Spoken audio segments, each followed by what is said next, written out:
I gave Helen Keller a labubu, so she let me hit it. Call that shit a blind box.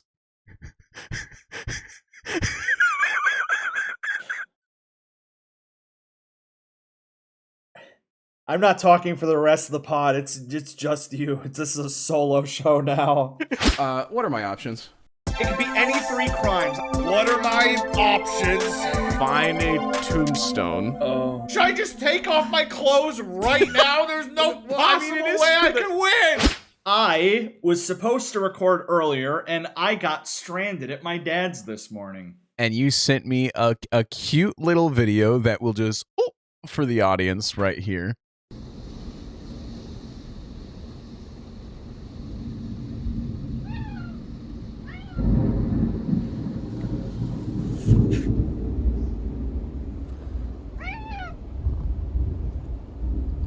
Kitty, kitty.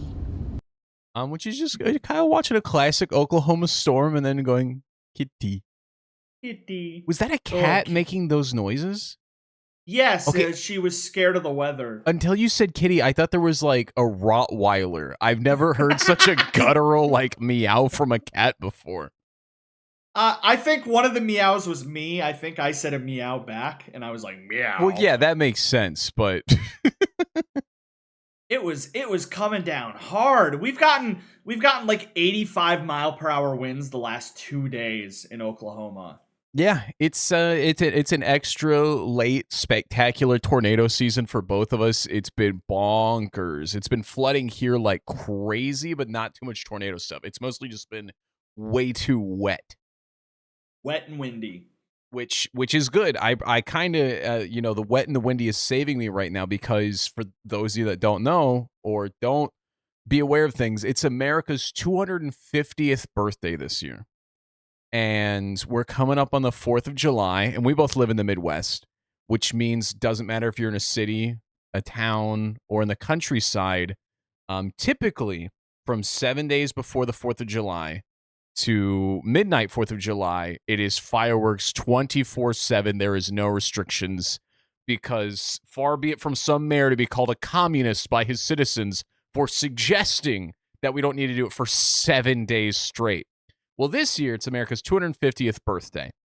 And so most towns, my town, extended it by 2 weeks. So they are just for 3 straight weeks lighting off fireworks. And imagine you just complain once, the whole town hates you. What are you, a pussy? What do you hate freedom? Move to Canada. I'm sorry. We all still have jobs. There's something about like buying a shitload of fireworks and instead of waiting till the 4th of July, you're like, I think I'm going to do it 13 days before because people won't be expecting it. Every single fucking night. And if you merely suggest that it's a little annoying, you hate freedom. And it's like the people that may or may not have fought for that freedom have PTSD and don't like explosions. The animals in the area don't like the explosions. I don't like the explosions, and I think I'm more important than veterans and dogs. Can somebody make that tier list? Just make sure Kyle's on top. I think the moment I turned 20 and every year since, I've taken a huge like 10% downfall. 4th of July used to be my favorite holiday. It's at this point where I'm over it. I'm over it. There's a point from like the age of like 4 to 9 where you either think fireworks are the coolest thing ever or the scariest thing ever.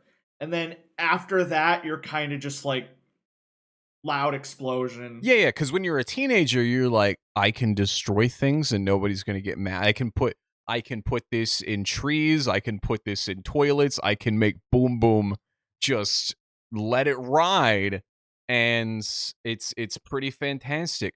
But I think if you're a grown adult who is still like, oh, buy a firework, just buy a gun. Just buy a gun at that point and go to a gun range. Don't involve me in your spectacle at this point. I'm excited because Oklahoma for the last long time has made bottle rockets illegal. And those are the yeah, pop. Those are the ones that kids would just point at each other and just like blast each other. This is the first year that they are legal, and I'm waiting to see if that sticks or if we go back to illegal after 1 year. I'm sorry, if we go back to communism, are you wanting to go back to is that what you're saying? I think many if child things can't shoot child, then communism. Are you stupid? It's like how lawn darts, the big stabby pointy lawn darts, are illegal. Yes. Because the second we bring them back, all kids like to do with those is throw them in the air and then run around and see if you dodge them. And it's the same with bottle rockets. It's like maybe they're illegal for a reason. But of course, you kind of addressing that it's too wet for fireworks is good because in my state every year there's fires. Yep. Well, I'm not just worried about the fires, but the wetter and windier it is, the more people are put off by lighting their fireworks. They might become duds. They don't want to get them wet. The less people go out. So it's been serene so far, and it's supposed to storm.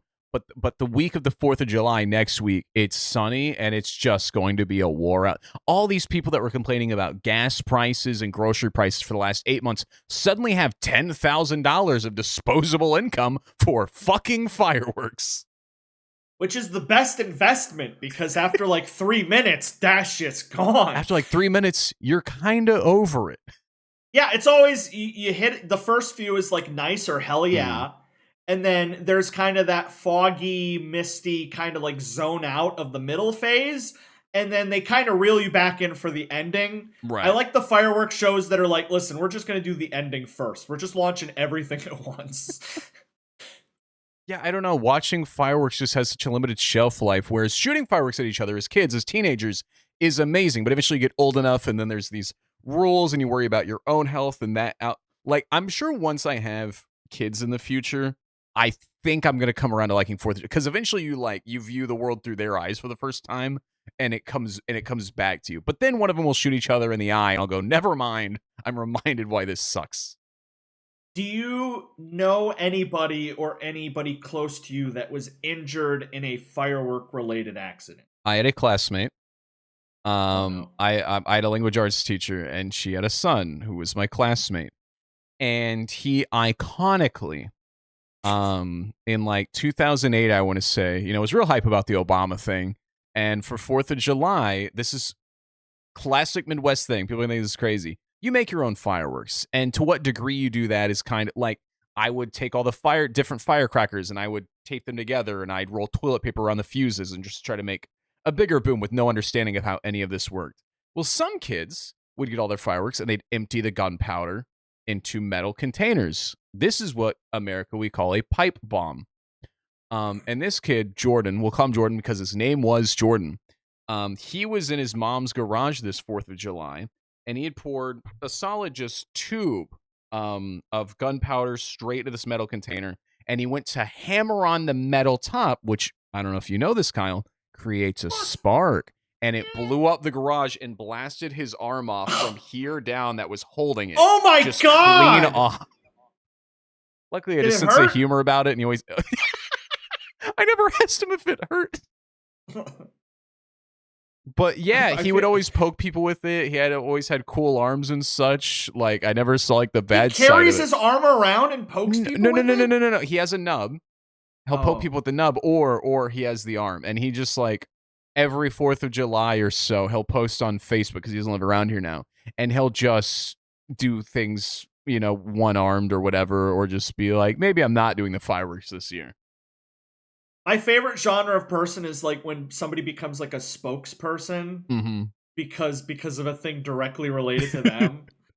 Like I do have a lot of like personal burns up and down my arms, just like a lot of little nicks that happen because one of my favorite fireworks are these things called zingers, and traditionally you put it on like a flat surface like this, and it spins and builds propellant and shoots straight up and goes and just this little bar. But me and my Uncle Seth and my brothers and friends found out one year that if you hold on to them before they go off and launch them into the air, and the propellant launches them in a random direction, you then have to run from it, and it's amazing. This got banned one year after the Field Cop fire, because we usually do 4th of July at my grandfather's. He lives out in the country, and there's this big field and cattle out there and stuff like that. It catches fire a lot. But yeah, and then we'd get bored of running from them from the sky. So we'd all stand in a probably the size of this table circle and just drop a couple of them in the center. And last one to leave's a pussy. Well, none of us are pussy, so we all stand there. Which means mathematically, like I've had so many years where just a whole line of hair gets singed off my arm as it scrapes right up it. Something about the concept of bombs, but pretty. Yeah. Pretty bombs. And there's all these traditions, and the traditions have got me in trouble because for 10 years now, because 10 years ago when I was young and spry, it was funny, there's just like this grenade firework, sort of like an artillery shell that we would sit in between us. Whoever stands the closest doesn't run is in a pussy. That was always the goal, really. But now I'm 29, and I'll sit there, and I'll avoid all the tomfoolery, and they go, Trey, you got to come do this with the boys. And I go, all right, wife of mine who I pay taxes with and own cars with, I have to go stand over this bomb real quick or I'm a pussy. So I'll be sharing photos with you guys. I do have to do this next weekend for the 4th of July. My family, our two traditions were on 4th of July, we just drive. It's always you go on a nice drive and you get to watch everybody else other do people's their own fireworks. And if you drive at night, it's great because in all directions, all around, you just see fireworks. So it's all the fun of a night drive. Because the extent my family, we never bought fireworks ever.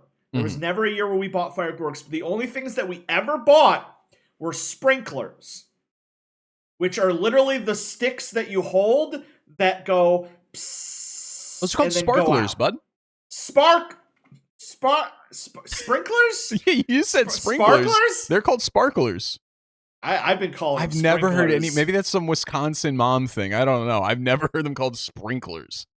But that was the full extent of my wonderment getting close to a firework, was holding this little light up stick, staring at it, going, whoa! And then it goes out and I'm like, 4th of July! You never had a Roman candle fight? No. Can we have a Roman candle fight? I'm going to be at your house on the 4th of July if I bring some Roman candles. Dude, it doesn't hurt. It's scary. It's terrifying. It doesn't hurt. We can do it indoors. We can do an indoors Roman candle fight at your place?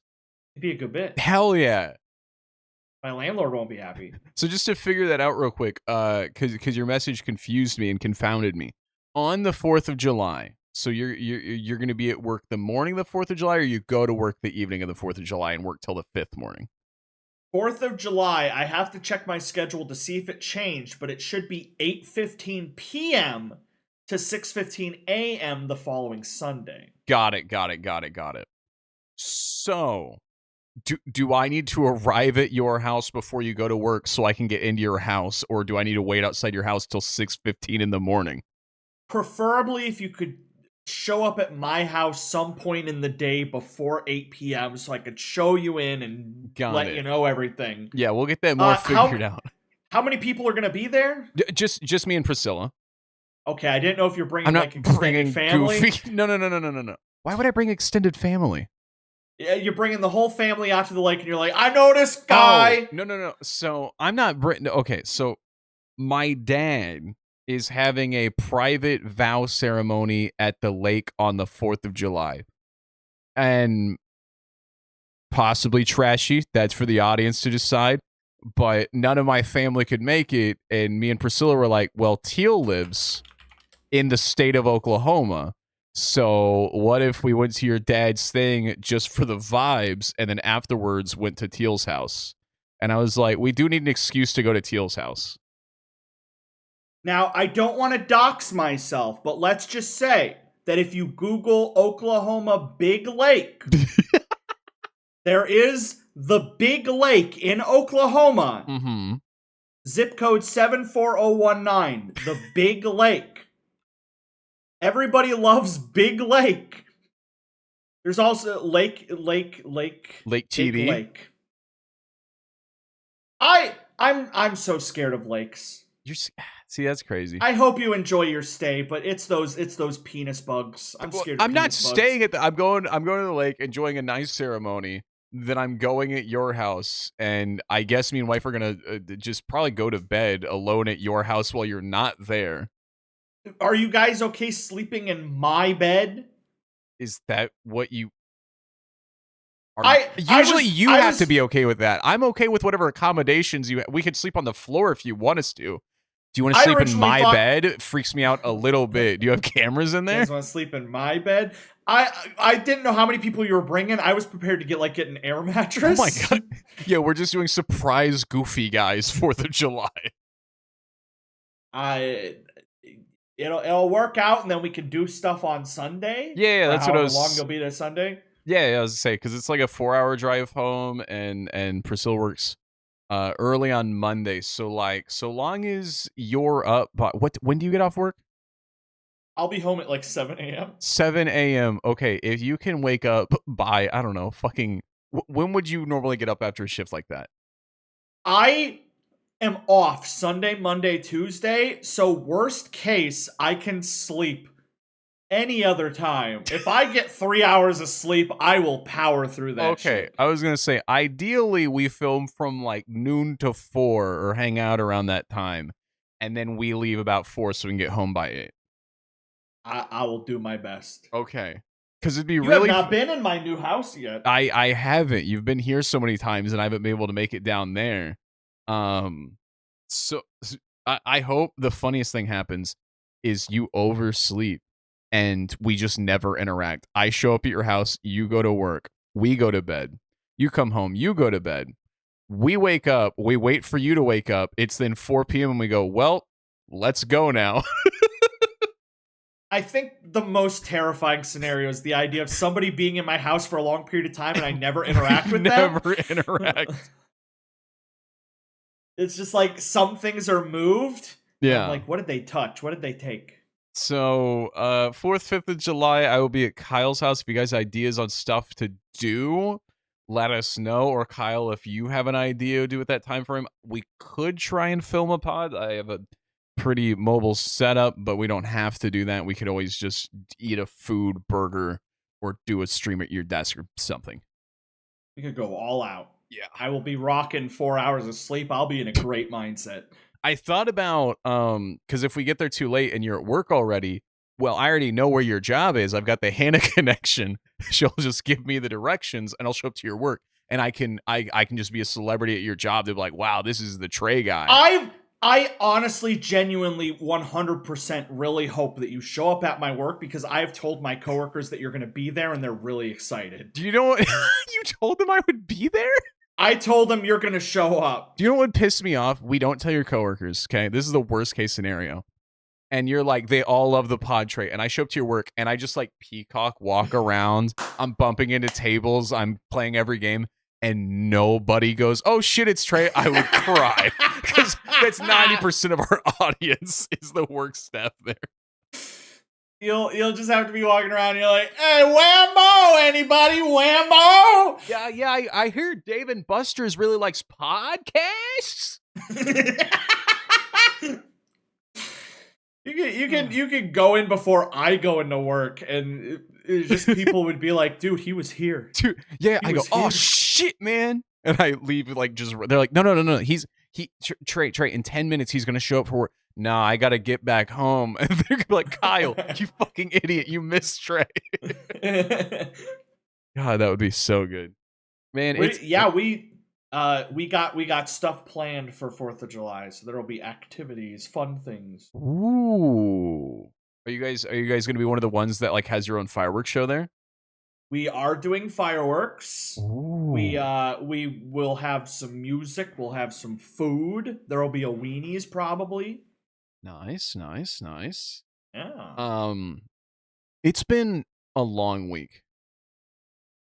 I'll take you through my week because your week kind of runs through tandem. And this is the first week. It's been 7 days. We've been doing the weight loss challenge. For those of you that don't know, we have 6 weeks to lose as much weight as possible. Have you checked your weight at some point in the last 7 days since the initial weigh-in?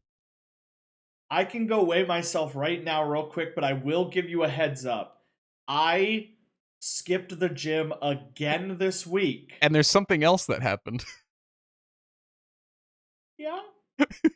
Well, we'll get into that, but go ahead and go away yourself. The thing that you enjoyed as part of my story. Oh my God, my work had cake. My work had so much cake. I had 3 slices of cake. Everybody was screaming at me. I'm like, listen. 3 slices of cake. Ooh. Okay, so to be clear, real quick, I'm not sure if you put it up in the episode or not. We both started somehow. I have no idea. We both started at 206. So that is the official equal. start. So it's not just who loses the most weight. It's just get to the lowest weight now. We both started last Tuesday. Today's Tuesday. A week later, 206. I was so excited. I'm like, okay, I'm probably 208 or 209. I got on the scale. It was 206, which is what you were. And I'm like, holy shit. Which is perfect because I wanted to start the challenge before you weighed less than me, and I couldn't have waited till the last possible moment. I'm going to go do a quick weigh-in, real quick, and it's either going to be higher than 206, lower than 206, or it's on 206. Let me go find out real quick. He had 3 slices of cake, and on the same day, my wife offered me fresh-baked cookies from her job, and I had to say no. And she goes, a little nibble? My coworkers knew you liked cookies, fresh-baked cookies, and gave me an extra bag for you. And I go, sorry.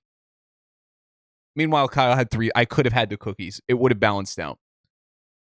At a certain point, it's going to be who gains the least weight. Grab and go. Well, good news or bad news? It's not bad news, but it ain't good news. Yeah, well, I am 206 pounds still. No change. And I'm going to use this opportunity to put an image up on screen. This was 48 hours after we filmed the podcast where we both learned we were 206 pounds. And you must have taken the world's fattest dog. I weighed myself, and I DM'd Kyle, and I said, dude, you're so fucked. And I weighed 200 pounds. Did you get liposuction? What did you do? Listen, weight fluctuates. I will say this morning I weighed myself, I was 203. My weight does fluctuate quite a bit, so that just may have been a really good day and a really good poop. My arm, I'm so mad. This is the 2nd week in a row that I've had to skip gym. My arm, I don't know if it's getting worse. Mm-hmm. Like, I want to go to the doctor, but I think those cost money. Yeah. Have you been doing cardio still, at least, instead of weightlifting? Yes. Okay. Good. Still been doing cardio to balance out all the cake I've been eating. So here's how my life's been. I can have 1,700 calories a day. I have to hit a minimum of 10,000 steps a day, whereas previously I averaged 3,000. You're doing 10K steps a night? A day, yeah. And I actually hit 10K. I don't have my watch on me. I hit my 10K at 6 p.m. today.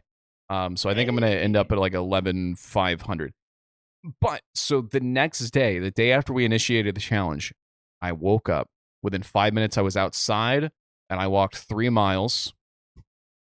And then I came home soaked. It could not be more hot and humid in the Midwest right now. It has been thundering every single day. I have woken up.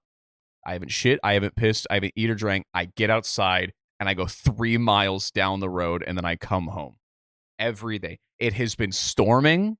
It has been muggy. It has just been blisteringly hot. I have been getting soaked outside in the rain or just sweating in the pure heat when it's not a rainy. I don't know what I prefer. You're just going full-blown Rocky mode. Yeah. Then when I get home, I make rice, and I have to scoop it with measuring cups because I'm allowed half a cup of rice with a meal. More than that, it's just empty calories. Then I have some slow cooker chicken thighs that I've made and like soaked in a nice sauce, which, you know, a little calorie heavy, but not too bad. For dinner, I've been having a half scoop of rice, some meatballs, and a fuck ton of veggies. And then wife, you know, we went on a little trip. We went on a great family vacation to Arkansas. It was supposed to be a lot of fun. Wife bought like a whole thing of Oreos for the hotel room, and I just stared at them. Everyone, I didn't eat. Kyle, you ate 3 slices of cake, and they ate all those Oreos. I didn't have a single Oreo. And then my whole family goes to this bowling alley, and they're like, Trey, I'm buying your drinks. My future sister-in-law is like, it's all on my tab. Drink as much as you want. So I order a double Jack and Coke. I order a triple Jack and Coke. People are buying me shots. I'm getting blasted. It's all bar food. It's all pretzels and bread and chips. I don't eat any of it. And I'm only having 1,700 calories a day at that point anyway. So I get fucked up. And people are like, Trey, you haven't had a lot to drink. And I go, guys, I'm starving right now. So, and as I'm starving, I do order like a big pretzel with the cheese. And I only let myself eat half of it. And then I open Discord and I see you at the exact same time eating 3 slices of cake. And I show my wife and I go, this motherfucker. I was so blitzed. I had to be carried to my hotel room basically. And oh my God. I don't know if I've mentioned this to the audience or to Kyle, but I have a genuine fear of elevators. And luckily for the weight loss challenge, our hotel room was on the 4th floor. So I, the entire 3-day weekend, went up 4 flights of stairs, down 4 flights of stairs, never used the elevator once. Not because I was trying to lose weight, but just because I'm deathly afraid. But I have a video here because, again, I got blackout drunk that night because I had 1,700 calories and about 10 shots of whiskey. Where is this video? Okay, go.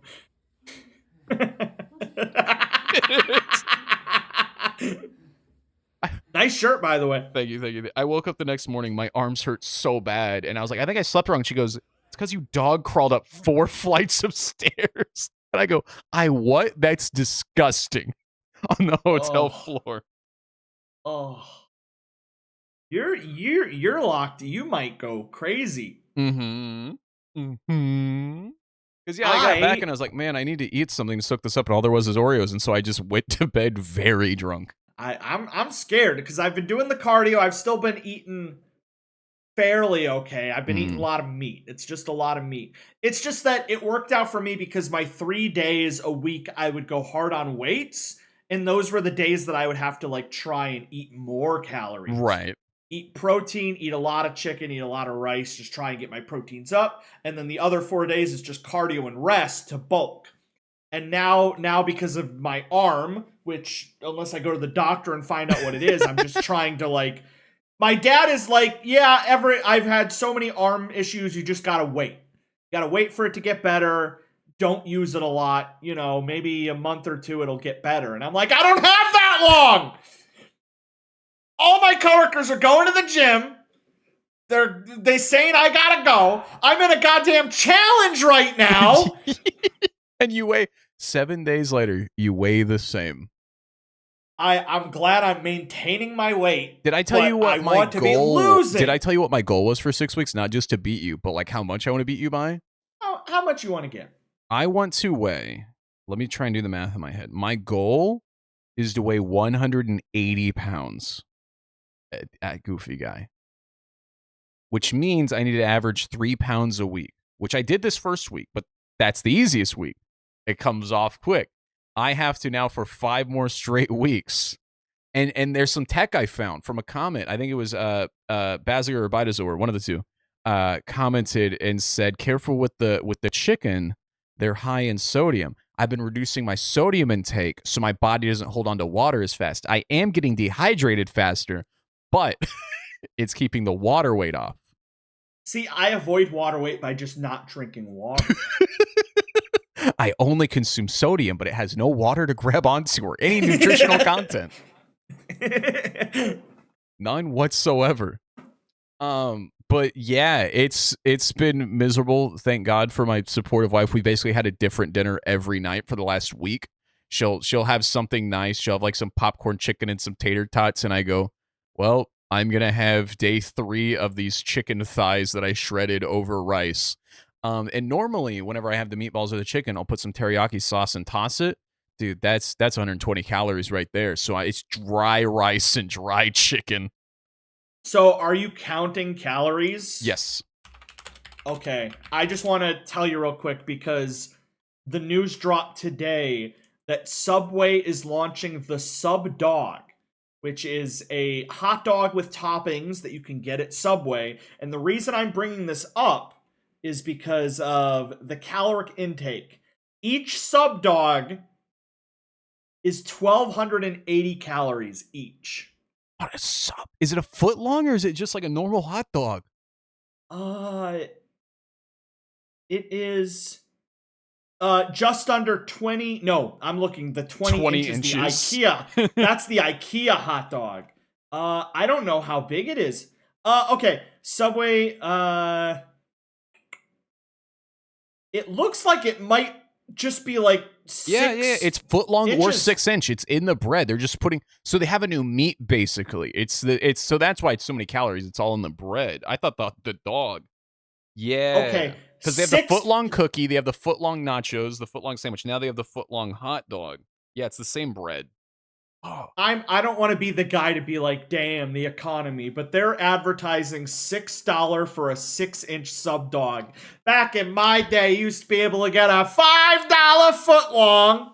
Okay, not to make this whole thing sponsored by Subway, but I've had a challenge I've been thinking about for a while, and I'm going to put into the earth. Okay, we won't do this on the 4th. Next time you come here, because we'll need some we'll need some we'll need some breathing room.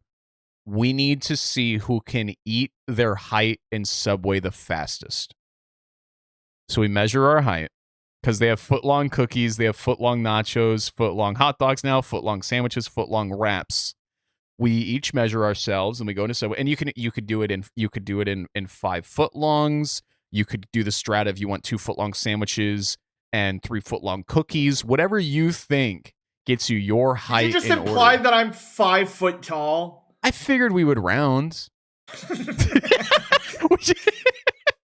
figured we'd round down aggressively.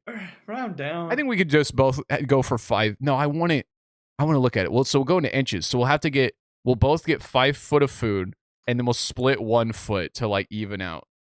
And I think that'll work. I think 5 feet of cookie is a whole different ballpark than 5 feet of sub sandwiches. Right. Which one do you think is easier? I think the cookie. I think the cookie's almost cheating. Yeah. Oh yeah. I think the rule will be like you can only we'll come up with come up with rules for each other. Like I'll give you a limit of like you can only have 2 feet of cookie.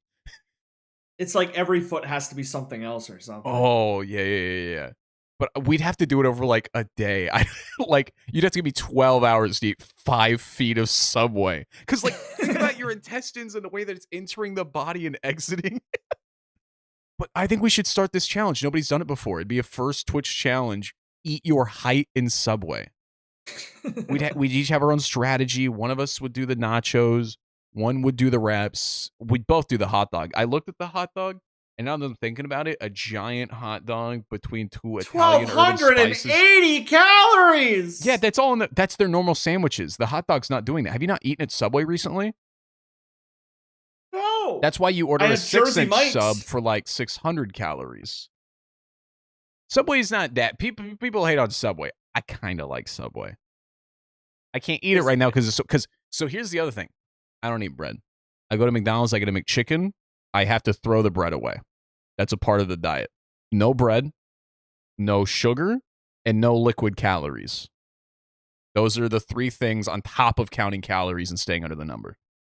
Now, on the night that I had those 3 pieces of cake, it was because they had food out. They also had a big box of hot rolls. Oh, dude, that's so many calories. Just They're like this. They're like this big. They're like the big dinner rolls that you get at like an Italian restaurant. Yep. I'm not joking. 7 of them, Trey.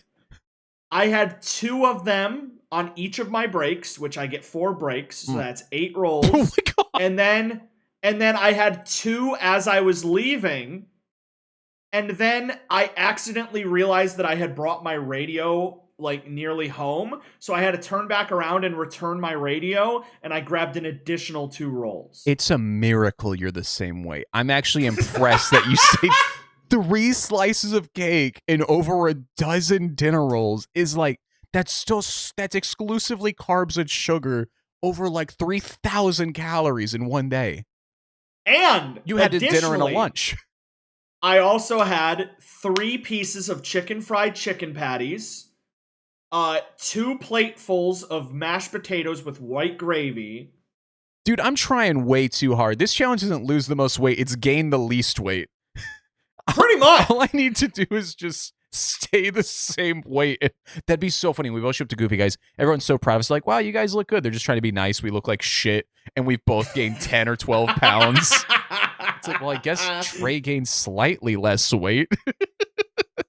I'm really proud now because I've gone from a 2X shirt to a 1X shirt. And baby, what do we call that? What have we learned from fellow XLers? You get to, it's an Trey, XL. I wear an XL. A 1X just sounds nicer. You're down to 1X. 1X says reformed fat boy.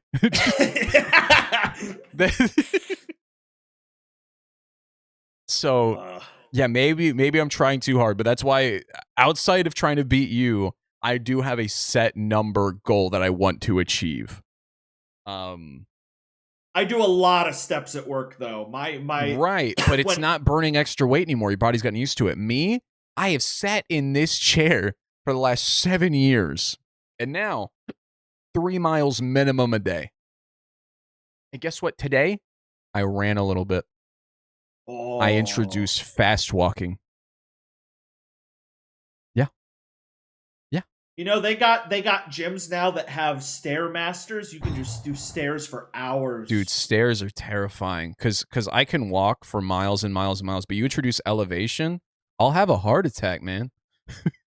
I saw one gym where they have it's like a rock climbing wall, but it's only keeps like going 7 down, feet tall, like and a vertical keeps just treadmill. going down. Yeah.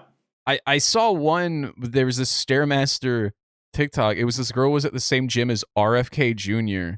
and she was silent, but she put the text up and she's like, "No way, I'm gonna let this old lizard fuck fascist piece of shit climb more than me."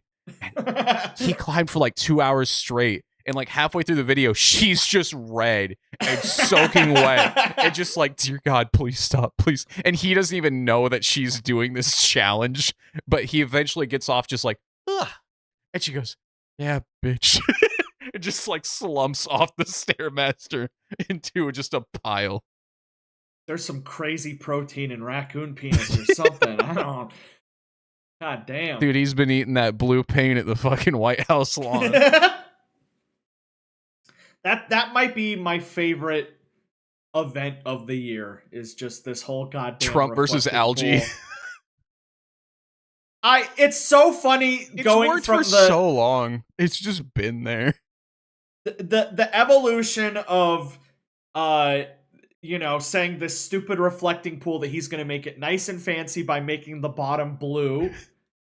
And turns out that causes the whole thing to be improperly cooled, so algae starts forming thickly on it. So he pays people to go out, and they probably used AI to figure out what to do. So they poured a couple jugs of like algae cleaner in the pool, which didn't do anything, did jack shit. Algae formed. It made the fucking shitty paint start peeling up. It made the acrylic paint start peeling up and floating around. And a couple days ago, we reached the level of the algae was put there by terrorists. Leftist terrorists are hijacking the pool by bringing algae and throwing it in. They started arresting people for touching the pool, taking the paint chip. The idea of the paint chips breaking off the pool and you taking it home as a collector's gift is now highly illegal. Years in prison if you get caught. Dude. And now they're straight up putting a fence around the reflecting pool, full blown, nobody can have it. He's the first White House tenant that's not going to get his deposit back. He had a fucking fight club on the lawn. All the grass is dead there. He took down the ballrooms. There's just a pile of rubble there. He shit in the pool. The lawn next to the pool. I don't know if this is real. I haven't fact checked this, but somebody, I guess, mowed into the lawn 8647, which I don't know if you know what that means. Just, yeah. Get him out of there. Get him out of there. Yeah, that's what that means. That's what that means. It just means, get him out of there. Get him out of there. Boy, oh boy. But, fuck Jimmy Carter for putting solar panels on the roof that one time. That was really shitty of him. The reflecting pool is just so funny because with everything going wrong, he makes such a big deal out of it. Like this little thing, like he's doing it right and this is what we need. This in the ballroom. It's always like Yeah. Like pouring so much money into this stupid thing that nobody cares about. And then when it falls apart, it's someone else's fault. Well, you know, it is Pride Month. I don't want to point any fingers, but he's pointing a lot of fingers. The funniest, the before the UFC, where the huge ass thunderstorm and the rainbow above the White House. I'm just like, it's amazing. we live in a good time. We live in a not good timeline. At least it's entertaining. In the way that Titanic sinking was. I have to drop a quick birthday shout out. We've been doing birthday shout outs, so I gotta do a birthday shout out to one of my favorite, probably maybe my favorite person in the world. So happy birthday, Sonic the Hedgehog. 35th birthday, 35 years, Sonic the Hedgehog. Congratulations. Dude, he can get him a Subway chili dog. He can. I celebrated his birthday today. I ate a few pieces of cake. I built a Sega Genesis Lego. You ate a few pieces of cake today? Stop! It's Sonic's birthday! Stop eating cake. It is a medical miracle that you're still 206 pounds, and I'm only 3 pounds less than you after all the fucking work I've been putting in. Life isn't fair. I care more about Sonic's birthday than I care about my own birthday. Okay. So happy birthday, Sonic, and also Bazagger. Okay, that one I will accept. He's like, it'll be my birthday Friday. Can I get a birthday shout out? And I'm like, I'm gonna give more time to Sonic. Yeah. I'm sorry. Sonic's gonna have to get his time to shine. But God, yeah, I had a busy week. I did some drunk bowling in Arkansas. That was a good time. But my brother, my lovely brother Alex, decided to split a hotel room with me and the wife, and his friend Cody. And I don't know if me and my wife are old. I don't know how people share a hotel room, because we've shared a room a couple of times. Some people have a problem. A quick offset that the TwitchCon it was the TwitchCon hotel room. Me and Brew sharing a bed, and as we know, I don't snore and he does. I can't have the TV on mute, but the noises that you two can make. It's so funny. He complains. Yeah, he's like, we can't have the TV on. It's so loud. So it's dead silent room. He snores so loud. It's genuinely like somebody is doing a lawnmower in the room. And we put up with that all night. And then one point in the night, we hear outside a loud car zoom past. And without missing a beat, he wakes up, looks over, and he's like, oh, that car is so loud. I couldn't hear the car. And also, to clarify, Kyle is I have to help Brew here. It was Kyle and Brew. He refuses to acknowledge this. It was the two of them. But yes, there was at one point where Brew fell asleep first, so you couldn't add to the snoring yet because you heard his snoring. And I think in the haze of sleep, he just turns over and he's like, oh, that car is so loud. I'm trying to sleep here. And I'm pretty sure you like just looked at him and you're like, shut the fuck up. Me and Bryant both. We were both awake just staring wide at the ceiling in our bed. You just hear a car just, and he goes, what an asshole. Me and Bryant went, shut the fuck up. Not slept all night. We're in a pitch black room listening to two garbage disposals go off. But anyway, I don't know. Hotel room etiquette when you split a room has to be figured out. First of all, you're in a room with 4 people. Who decides the AC? How do you decide the AC? Do you find a middle ground? Is it a war? How cold is cold in a hotel room? You set it to what? 61. Kill yourself. Okay, because the second night, because I'm old, I immediately, they're younger, and I go like, hey, me and Priscilla, we keep our house at 73. What would you guys like the room to be kept at? And they go 50 degrees, and I go, okay, we're gonna we're gonna keep it at 66, or even we're gonna be cool and keep it at 67. That's reasonable. Okay, I'm gonna be literally woke up with a runny nose. So already that accommodation's been made, but secretly, as soon as I look away, they turned the AC down to 59. And that ran until the next morning, which again, I was shaking. So they do God, that. if I could find a woman who loves the cold, because that's the only thing in my life that's a deal breaker for me finding love, is that she's the only gonna thing. like. That's the only thing, is because so many women, they're like, it's so cold, let's turn up the heat, it's so cold. And you put it to like 78, and they're like, it's so cold. And I'm like, I can't live like this. But if I can find They're a telling woman, you it's so cold because they want you to warm them up, you asshole. You move in. It's the move. no, that's, God damn it. You could have told me that before. How many women have been coming on you and you're like, damn it, bitch, I'll turn the fire on.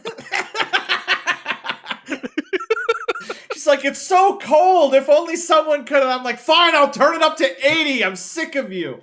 So immediately they go behind me and swap it to 60 degrees.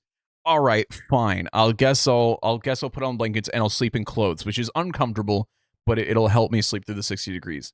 So then I turn the TV on before bed, and I'm watching the TV, and I go, "Ooh, they're starting to settle down." I'll mute it, and Cody goes, "Are you seriously gonna have the TV on all fucking night?" And I go, I'm already shivering in the bed, in my clothes, under the blankets, and I go, "What?" And he goes, "Who doesn't sleep in a pitch black room?" And I look over, and he had disabled the hotel alarm clock and put socks over all the LEDs in the room, like, and like blacked out the curtains. And he goes, "Turn the TV off." I couldn't tell if my eyes were open or shut. So, and then it's just dead silence. Just dead silence. And there's a certain level of dark where it becomes a little eerie. And he falls asleep instantly. He snores like you. That's great. And then my brother Alex, this is the thing that the younger generation does. They watch TikToks on their phone. They don't know what the fuck headphones are. He's watching box pulls until 2 a.m. And I offer him my headphones 3 times. And he goes, "No, I have headphones." And I go, "Okay, I don't know what to do now." And so finally he falls asleep. Cody stops snoring for a second. I fall asleep. I wake up at 4 a.m. I then realize, oh shit, it's 60 degrees in here. I need to turn off the AC. I then lay back down. The AC shuts off. It is the most still silence I've ever heard in my life. It is dead pitch black. And I go, oh my God, oh my God, oh my God.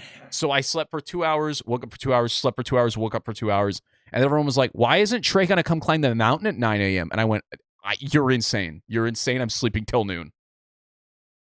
But just everything was just friction. And we need to have a system. Who wins in these situations? How do you decide it? What are my options? I'm asking the audience. This is an actual WAMO question. Rare. What do you do? 5 people in a hotel room, all with different things that they need to sleep.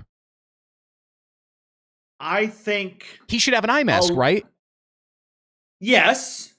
Eye mask, headphones, 50 degrees. You can settle on that. You can settle on 50 degrees. I was like, let me have the TV on. Let me have the volume up a little bit. You can set the AC to wherever you want. I'll sleep in a coat. But there's got to be the give it. And Alex just constantly watching TikToks on his phone. It's so nauseating. It drives me mad.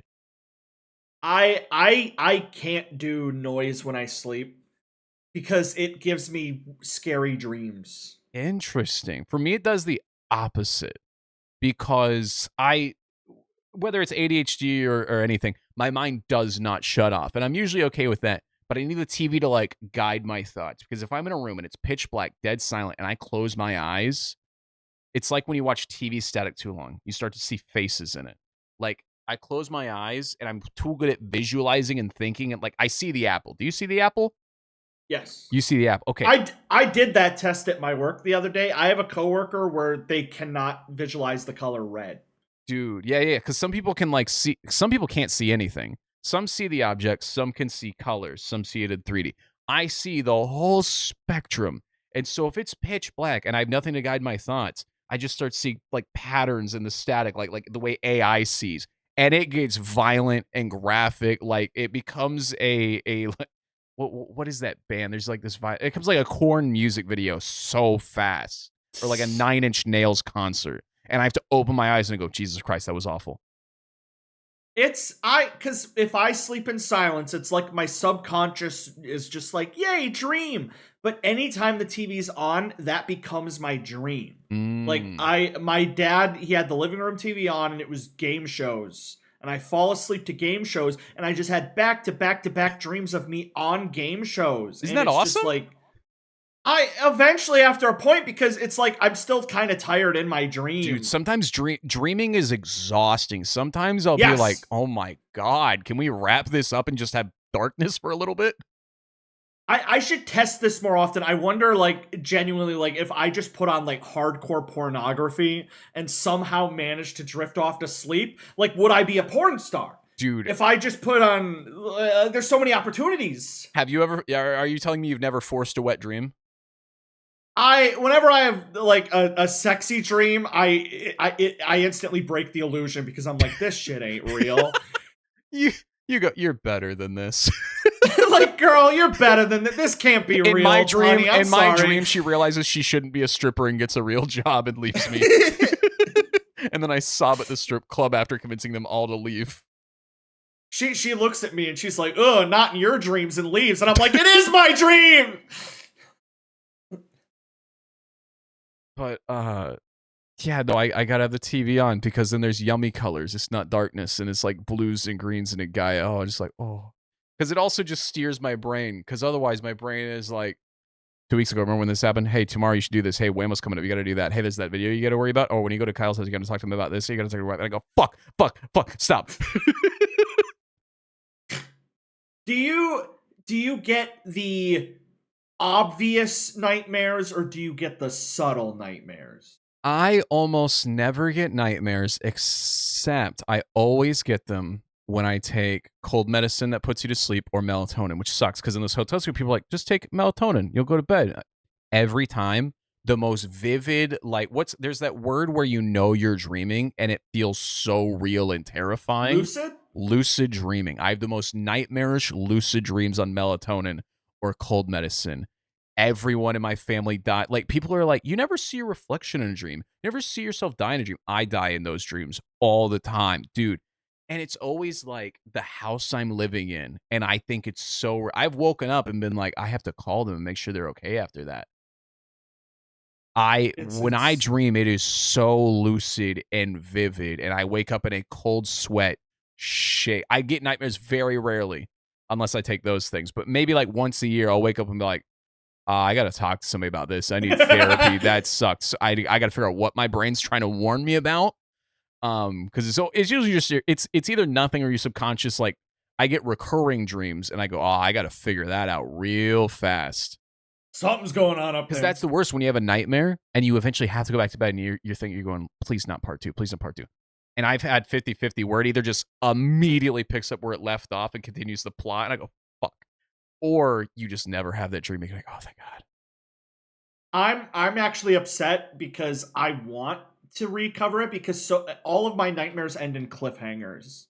Oh, I wish mine did. Mine definitely finished the plot. Like, do you remember Strangers, the way that movie ended? Mine ended like the Strangers movie. It's terrible.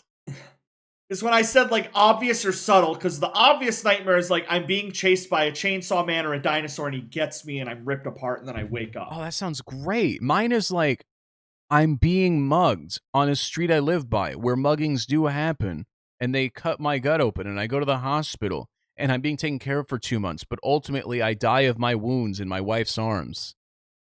And I feel the passage of time. Those are cool! Those are cool dreams! I've had dreams where I feel like a lifetime passed. Like, genuinely, like, I have kids. I raise them. They go to school. I go to bed in the dream. I wake up in the dream.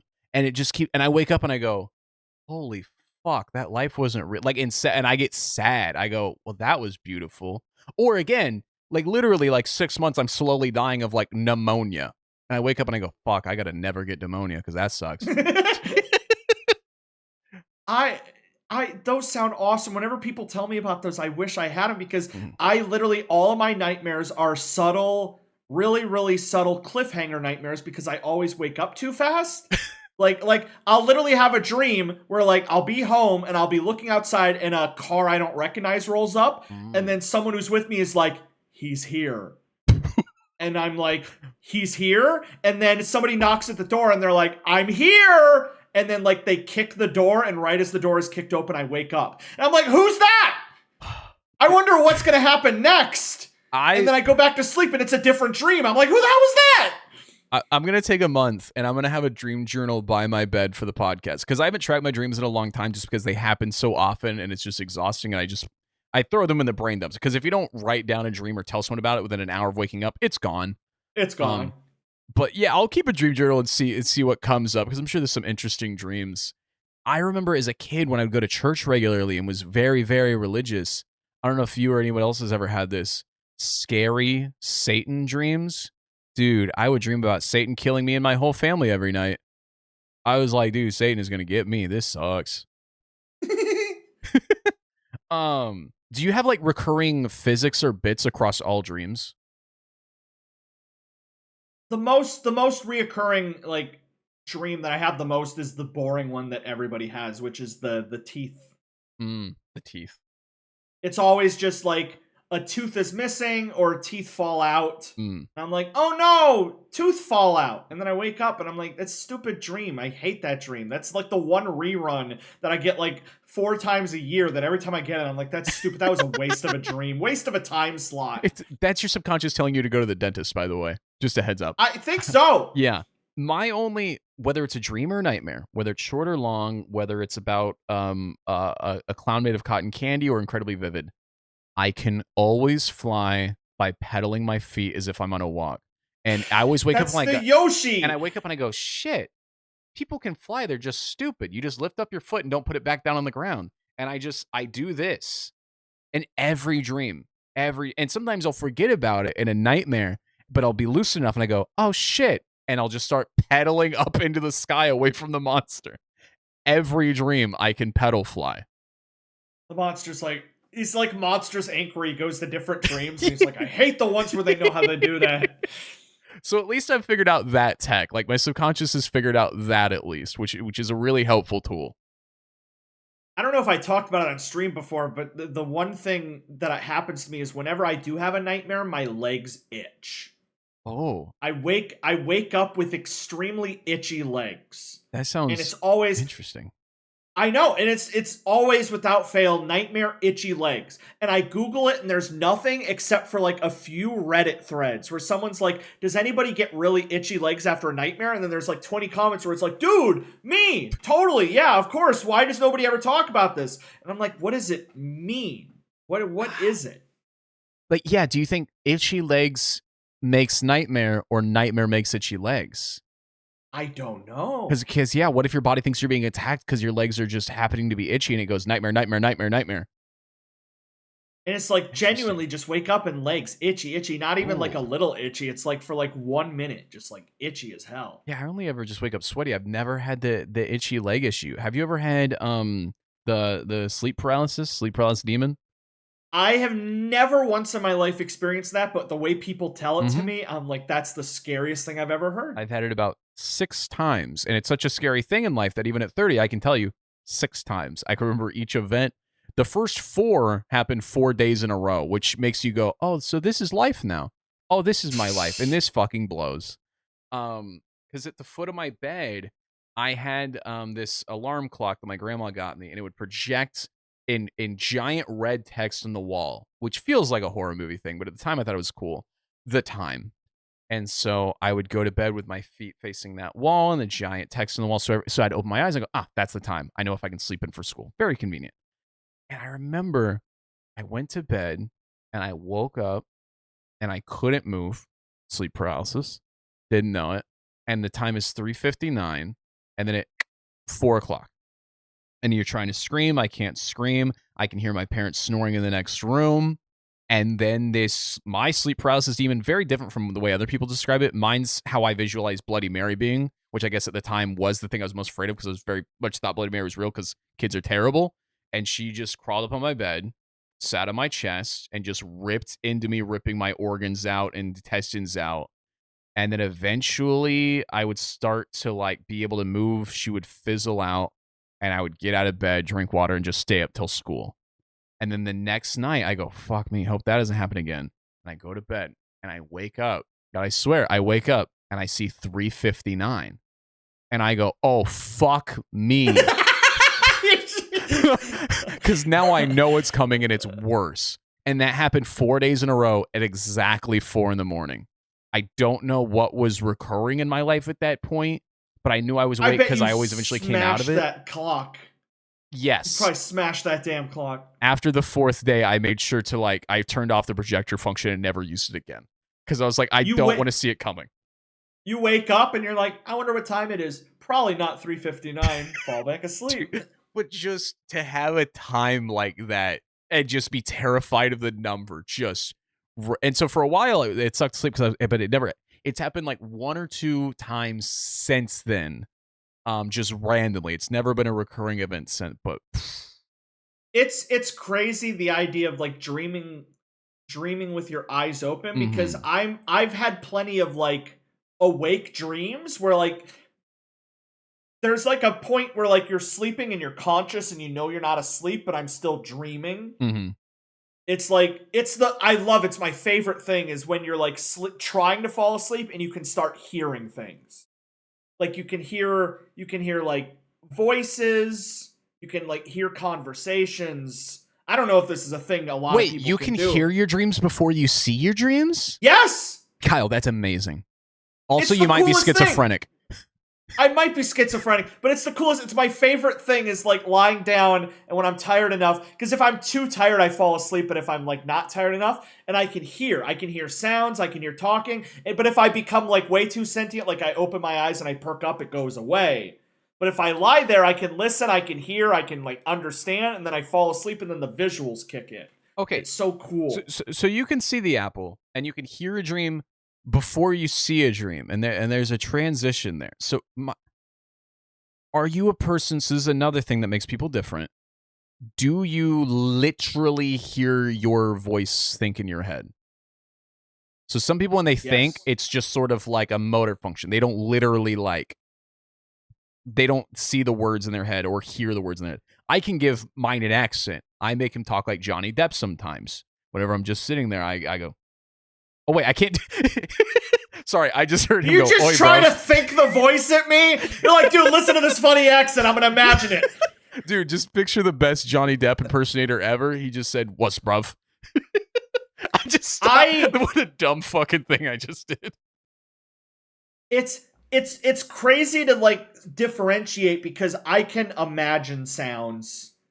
And I can imagine talking, and I can hear it, but I don't hear it. I just made the creeper noise in my head.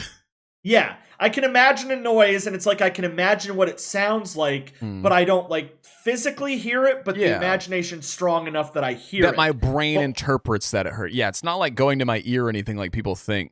Like I don't know. Sometimes like if I think hard enough, like it feels so close to almost humming.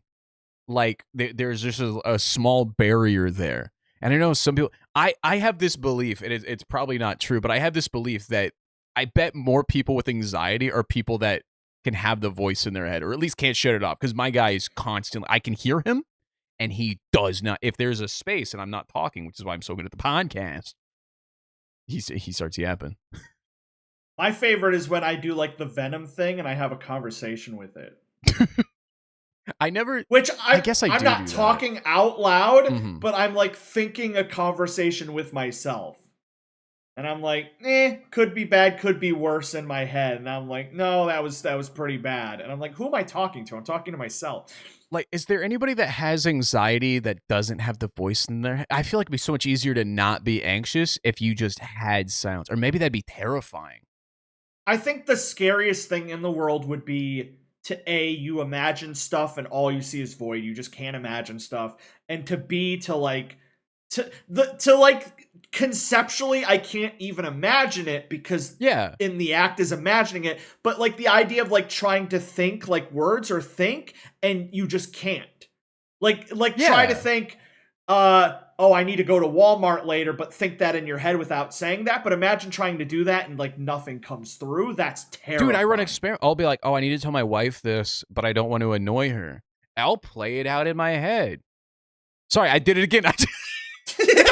in my head, I'll be like, "Hey, honey," and then I'll do her voice and what I assume her reaction is, and like what my AI brain perception of it, and I'll play through the different situations and how the conversation might go, and then I go, "Okay, now," and she'll go, "Why are you staring blankly at that wall?" And I've got the point of marriage where I'll tell her, and I'll go, "Oh, well, I started by thinking through how you'd respond to this, but then it reminded me like 4 years ago when we were at that football game, and I was like, why do football games do that?" And then I was thinking about like, boy, does soccer and football, I wonder where the etymology started. And she goes, you need to stop, right? Because she doesn't do that. And I think that's like, because I'll ask her what she's thinking. I'll see her staring off space. I go, what are you thinking? And she goes, nothing. And I go, shut up, you liar. I refuse to, like, I don't know if that sounds nice or like terrible. I'm always just jealous of it, but also like worried. I'm like, nah, she's thinking something. But no, people can just think nothing. How many people do you think are out there where like they're sitting and they have nothing to do and they're not thinking, they're just sitting there existing until like that sounds, oh my god, that's got to be what some monks do. They're like trying to sit there like, eventually I'll figure out how to see the apple. That's what they're doing. Like imagine you're at work and you're like at a computer, you're at a desk, and you're like, I have 30 minutes till lunch and there's nothing to do, and you just stare at the wall and you don't think. You just exist for 30 minutes. Dude, if I stare at the wall, I start seeing faces in it. It's the patterns are too good. I start daydreaming in the wall. I start using it as a canvas. Have you ever done that? My friend Thomas showed me this. It's terrifying. But I did it a few times as a kid because he told me about it, which is you try and hold your eyes open as long as possible and just stare at your face in the mirror from about 5 inches away. And it just morphs into this terrifying monster. And it's unsettling. Have you done this? Yeah. Yeah. We both had this experience. We both, what as children were. What if that's what the world looks like and our brain just gives us the sanitized version so we thank don't freak out? Yeah, it's like us. There's the underground version, and then there's what our brain wants. Like, yeah, it's like my red and your blue are different, but we can't actually think about it. Like when somebody, like there's people that when they count numbers, they add a triangle to a circle. They're like, what's 1 + 3? And they'll watch a circle go over a triangle, and they know the answer is 4 because of that. That's crazy. No, those people are crazy. But like my imagined noise doesn't make noise, but yeah, that lying down before dream, it's like I literally hear. That's so interesting. It's so cool. Huh. What? Hey, options, emails. We'll get into them next week. But let us know in the comments and the emails this week. What? Hold on. So, what are your dreams like? Do you see the apple? Do you have the voice? Let's figure out who the sane people are. Basically, the demon. Yeah. Have you ever had sleep paralysis before? Yeah, I'm curious because for those of you that don't know, the apple is like, if I told you to visualize an apple, do you think about the concept of an apple, or can you see the outline of an apple, or do you see a gray apple, or do you literally, like, I can place it, like I can do it with my eyes open. I can place an apple right here. You can't. Is it a cartoon apple or is it a realistic apple? I did realistic, but now that you said cartoon, ooh, Johnny Appleseed ass bubble, apple, damn. Not bubble. The next episode is going to be us doing goddamn dream therapy on everybody. Next episode, all the emails go, guys, none of us have had any of these experiences. You are the great. Like, that'd be the worst situation is everyone's like, no, we don't. Like, everyone who watches us, like, they're going to have panic attacks. It's like, I don't see an apple. I don't have a voice in my head. I have sleep paralysis every night. I always hear the voices, but then they stop before I dream. Interesting. I wonder. Dreams are cool. Dreams are cool. They are cool. Dreams are neat. They're the subconscious just trying to tell you something, but the subconscious doesn't have a mouth, and so it's just like it does charades, and then Kyle goes, I don't know what it's telling me with this tooth thing that I keep getting, but I haven't been to the dentist in 8 years. It's unrelated. When I get eaten by a dinosaur, what is my brain trying to tell me? My brain just like, dude, Jurassic Park is cool, isn't it? This is what it would be like if you got eaten by one. And go. That might just be your brain telling you not to watch Jurassic Park right before bed. It might be that simple for that one. So anyway, Sleeping. Getting drunk at a bowling alley. I also went to the mall. I love the mall. A lot of people don't love the mall. I went to the mall too. You went to the mall too. The malls are Yeah. failing, unfortunately. I wonder if you had my same experience. I used to go to the malls around here. They're a lot of fun. They're not very big. I went to this one in Arkansas. It was pretty nice size, but it's all min-maxing now. The mall is. I still like the mall. So, like, for instance, you walk in, and AI for now is in people's pockets. It's their therapists. It's their Facebook posts and their memes, and that's kind of it. But you go to the mall, you go to the food court, every single menu and logo, at least for me, completely AI. It's all these people going like, well, there's food court space open. I have money. And now I don't need to hire all these people to make these graphics that I didn't know how to make before or tell me how to make the food. So it's min-maxing. So I go to this burger spot and it's like advertised across the mall. Brand new burger spot. And I walk up to it and there's no branding. It's just a blank white booth with a printed PNG logo of this AI logo of the burger place. And then he's got this tablet running this AI program and he's running through the questions asking me. And it's just like losing all of its, I don't know. It's just min-maxing. And then we go to our first store after eating and it's called the Kawaii Corner. It's all this anime stuff. They got Halo helmets. But you look in the back and there's 20 3D printers running nonstop. And I go to touch this like felt penguin. It's plastic. It's 3D printed. Every fidget toy, every helmet, everything is just. There's just 20 3D printers running 3D nonstop. print slop. Yeah, and again, the same AI logo. Half the mall is, and then there's all these shirt booths, which are custom T-shirts, all with AI slop on them because it goes, come up, tell us what text you want to add. They punch it into ChatGPT. They print it on a shirt. 60% of the stores either had AI logos or an AI product that they were just pushing a button because they had money to rent the booth, and now all they have to do is tell ChatGPT to make a product. There's something really bleak about like AI generating a picture of a burger and just like being like, that's a burger, and then putting that front and center as like your logo. Yeah. The 3D print, I didn't notice until like I started seeing it everywhere, but the 3D print slop, it's like the eggs and the dragons and the snakes and the things, and that's everywhere. State Fair everywhere. They had a big one thing at my mall, and it was art. And you could buy square art prints, and it's like original art. And I walked up close, every single one was just AI generated. I'm like, either they are making bank or this is a drug money laundering thing, because there's no way.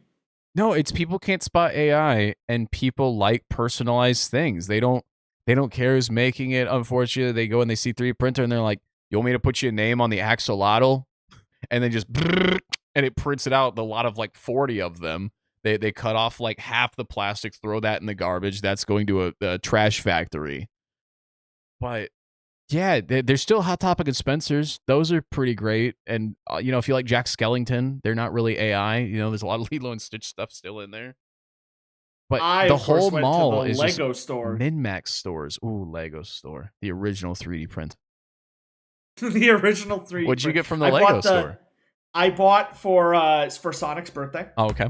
I bought 3 pieces of cake. They were serving cake. 3 pieces of cake. I bought the Lego Sega Genesis set. I built that entirely last night. It's so cool. I'll have to post a picture. Is it like the Mario one where it like you can like rotate, it plays? No. Oh, because there's that Mario NES one where it's got the screen and it like rotates so it looks like he's playing the level. It's super sick. It's Super Sega. Yeah, it's Super Sega. Yeah, this one, it's just the little console. It's a little one. It was only like a $40 set, but it was a nice set. But I did that, and I got some macarons, and I got some boba tea made by someone who looked underage as hell, like they illegally working at like 13. That's my favorite mall drink. I show up to the mall, I get boba, and this mall had a boba stand. Guess who? So you had boba and 6 slices of cake and a dozen rolls and I didn't get my boba at the mall because I thought Kyle's trying really hard. I can't have boba. I watched her enjoy my favorite boba smoothie so that I could live vicariously through her. I don't know how many calories are in macarons. And she had AI burger and fries, and I had 3 chicken strips. And all else, I got some Hawaiian shirts. This is a new one. I got a new one. Nice. But yeah, did a nice little mall trip for Father's Day. It was very sad though, because the mall, like you said, it's different. My dad was super excited to go to the toy store. It's this big toy store in the mall, but it's like it's kind of like old-timey toy store, like something you'd see in like a Willy Wonka movie. And we go in, and it's completely shut down. They got boxes of all the unsold toys on the ground, and they're like, making way for a new store. And I'm like, oh, not a lot of kids playing with the toys anymore. I don't know what they got to do to bring the malls back. I think they can do it. Malls are cool. It's cool to like walk around and do all the different experiences, but like now all the mall space is empty storefronts and gyms. Gyms have been renting out this space. My mall, it's just 12 stores. It's a really shitty mall. It had a movie theater. My favorite movie theater was there. Everything now has shut down. There's 2 restaurants at one end. The movie theater is now shut down. There's a Claire's where you can get your ears pierced, which we got to talk about that. And they were like, the mall's coming back. They're opening a playground at the mall to drop your kids off, which would have been great had there been a movie theater there so parents could go see the movie and leave their kids at the playground. But so I guess if you want to have Mexican food and leave your kids at the playground in the mall, I guess you can do that now. Also, an AI logo. Yeah. It's bleak. It's rough. I did see advertisements for one toy though, and it feels like every 3 months it's just the new thing, which is gambling. Which is these goddamn what is the dumpling? You saw a gambling dump? Oh, the like blind boxes, you mean? The new one right now, the new one right now, it's dumplings, in their literal stress ball dumplings, but they come in different colors, and there's like a 1 in 50 chance you get a sparkly dumpling or a glow-in-the-dark dumpling. And now every single store, every single vendor was selling that because it's been astroturfed on TikTok. Everybody wants these dumplings. It used to be the Labubu a few months ago, but now it's the dumplings. Dude, in 3 months it'll be something else. All the non-reusable packaging for all these blind boxes getting ripped through, thrown away. Because it used to be Silly Bands got you through the 8th grade. Tech Decks through the freshman year. You can't go 3 months without a new blind box.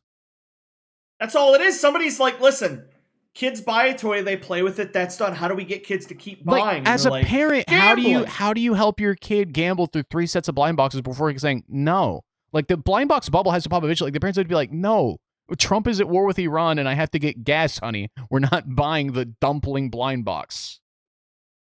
I bought some blind boxes at the mall though. What blind boxes did you buy? Well, for Sonic the Hedgehog's birthday, I bought some Sonic the Hedgehog magnet blind boxes.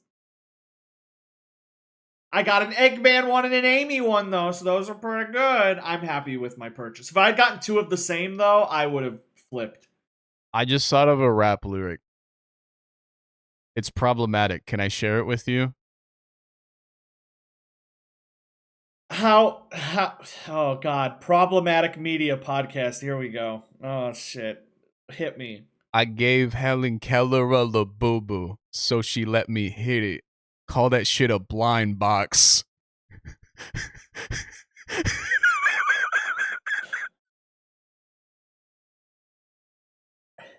I'm not talking for the rest of the pod. It's just you. This is a solo show now.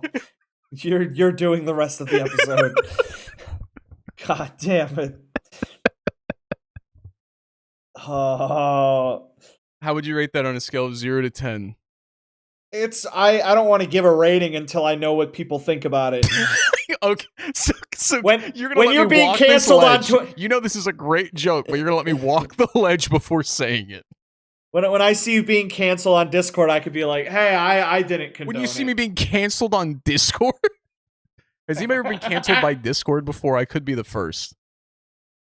Do we have a lot of Helen Keller defenders in our Discord? I've been a Helen Keller supporter for years. I am unsubscribing from the Patreon. Okay. I've never been a conspiracy theorist. I don't have this now, but for like, I'd say 20 years of my 29-year life, I thought Helen Keller was a fictional character because it doesn't make sense. She was a teacher at the end of her life. How do you start completely blind and deaf? I physically can't. People are like, well, she touched an apple. And like, I read a book about it, and she was like, they ran water under it. And she eventually was like, that's water. And then she learned Braille. Like, we're talking about visualize it, but she can't do the. Explain to me how Helen Keller knows what an apple is. How does she know what a thing is? I mean, somebody probably made her eat like 80 apples. Force feeding, that sounds so violent and awful. What a terrible. Like, I was so glad she ended up having a good life, but for me, I would just give up. It just sounds like a nightmare. Just, yeah, people, because you don't know when somebody's about to touch you, dude. You're just sitting there and somebody shoves an apple in your hand, and somehow they convey to you that they want you to learn what that thing is. They grab the apple and then they move your hand to your face, and you're like, okay, this must be one of those things I can chew. But you don't know what chew is. This is giving me an existential crisis. Kyle really wants me to get canceled this week. I know he wants to talk about Helen Keller, but he's waiting for the guys. Ask your Helen Keller questions in the Discord. We'll get to them next week once Kyle sees the reactions. I mean, we've come full circle. We started with the visualizing an apple, yeah. But we're like, if you're blind and deaf, how does visualizing work? It's like just a scary thought. But like, it's scary to us because we know what we could have. Because I know blind people are like, no, it's fine. Like, but people who go blind halfway through their life, not fun for them. But just starting out, you can smell, you can taste, you can feel. And somehow you learn the whole language. You learn how to communicate with it through Braille. And then you can teach things to other people by the end of your life. Like, I feel like it would take me a lifetime just to be like, oh my God, they're trying to tell me what this object is. I think they should make like a Braille version for taste, where you could tell what something is by eating it. Isn't that eating? Wait, what? You can tell what something is by eating it. Yeah, if Hang on, no, wait. Okay, that's just eating. I didn't think that through. Hang on. God, they should make a Braille. We should have been eating. I did think we should make. Okay, we should make a Braille version of smelling, where you could tell what something is by smelling it. Oh wait, that's but called smelling. Okay, no, but you're blind.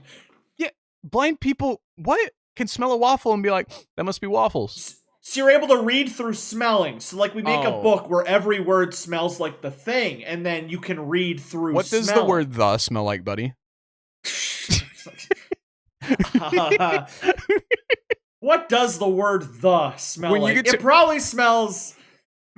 When you're reading To Kill a Mockingbird and it gets to the slur, what does that smell like, Kyle? I think you just have to make slur. Like, every slur just smells really, really bad, so when you get to it, you're like, oh, that's a slur! Oh! They just called that guy something really bad. Do all the slurs smell an equal amount, or is there like a fight to make some slurs smell worse? I think some slurs smell worse. Okay. Like, I think, like, just calling Could you imagine reading a book and not knowing at some point it says cum, and then you suddenly smell cum from your book? Like, We're riding the thin line of, like, getting really good bits and being extremely problematic. She was kissing on me, and you're like, ooh, kissing. Oh, okay. Oh, she's got cherry chapstick. That's on me. Okay, I smell me. Somehow the book has my smell. Okay, and then she and then she. Okay, I smell woman had cum. Oh, cum! Oh my God! Fuck! I know this was a cum. You're with your partner, and you're like, oh, I've read this before. Hey, audience, can you tell this is a midnight recording of the podcast? Oh man, we did. what would every word smell like? What would every word? Very. It would be so cool to be like going through a book and you're just like, and every individual is hitting your nose, and it's like, ooh, this is genius. I should invent this. I just listed 20 reasons it's not genius, but yes, you should. It sounds amazing. Because just like how you have shock websites, you have shock books. Like you think your friend gave you a copy of Clifford the Big Red Dog, but then your friend has torn the last page and put in like a Game of Thrones slot of like dying carcasses, and you're like, and then I said, Clifford, come over to my. Oh my God, they're dead. They've been rotting for weeks. Poor Clifford. This is a good idea. It's just it's like blind people. Listen, guys, you've had Braille long enough. It's time to upgrade. You need smell Braille. You need smell. Or like I was saying, taste. You lick the book. That's Braille, brother. You can no, but every word has its own taste. Oh, again. You get to the part of the Judy Blume book where fucking Fudge takes a big poop. What does poop taste like? Listen, I've had those jelly beans. They can get crazy with flavor. They can make crazy. I know they books. can, but I don't want to. I don't want to lick poop taste while just like, I'm having a nice book, and then the dog poops in the book. Dude, hold on. Okay, you're licking Old Yeller. Okay, you're licking through Old Yeller, and then Old Yeller gets rabies. What does rabies? This is up to the scientists. They're like, all right, we're on the rabies. What do we make it taste like? Are there different forms of rabies, like different publishing companies? Like, it's like, oh, I like that company. Their rabies is much better than this company. The idea that they don't have a unanimous rabies flavor. Every book has their own interpretation. Yeah. You lick past the rabies and you get to the end where, spoiler alert, he's got to kill his dog, and you got to taste kill. Oh. Putting the concept of kill as a flavor would go crazy. Cause it's like you're like with you're with a deaf person who's also blind, and you have to inform them that their spouse was just killed. And you're like, hang on, and you get out your copy of Old Yeller, and you're like, lick this word. And then you have them lick the word like their mom was killed. So you have them lick the word for killed, and then you have them lick the word for mom. Which I don't know what mom would taste like, but they lick kill and mom, and they're like, oh no, my mom's dead. So instead of hospitals having their own printer to print out taste paper for each individual, they just have a copy of Old Yeller, and they're rummaging through looking for one that says tumor on it. And they go, here, lick the part where Old Yeller gets a tumor real quick. This is scientists. Because again, you're blind and deaf. You don't know the book is coming. You just go, ooh, why are the tastes changing? Oh, this is one of them taste books. Like, what if? How long do you lick a normal book, and you're like, wow, this book's about a book for a while before you realize it's a normal book? You're like, yeah. You buy a book and you think it's a taste book, and you're like, this just a book. This is a fucking newspaper. It's just sopping wet. Sorry. I hate you. And then, of course, you have the taste books that you get from the library that, 80 other people have already licked through. Dude, they have taste newspapers, but then you get to the obituary section, you go, I thought this was sports. Licking. Look, obituary. I don't think the concept of licking an obituary that has been designed for deaf, blind people to taste is a concept that has ever been discussed before. This is why everyone needs to have a podcast. God Dude, damn. Can I upload a 3-hour TikTok? From the moment I said, hey, Kyle, can I tell you a rap lyric I thought of to hear? Needs to be its own video. Oh my God. How did this person die? Oh, God, leprosy. But you have to be taught all the tastes. Because if you haven't tasted leprosy... You have to conceptualize what the taste, yeah. Yeah. So is there like a taste dictionary that comes out every year that they have to lick all the way through and memorize before they read other books? So they go aardvark, anteater, Alien. You do the braille with your hand, and then you take the tongue, and you're like, oh. Okay. I would honestly buy that just so, like, when I go to a restaurant, I just know beforehand, like, what. Dude, yeah, what menus instead of having scratch and sniff should have scratch and lick. I would love to be like, ooh, the scampi. Let's see.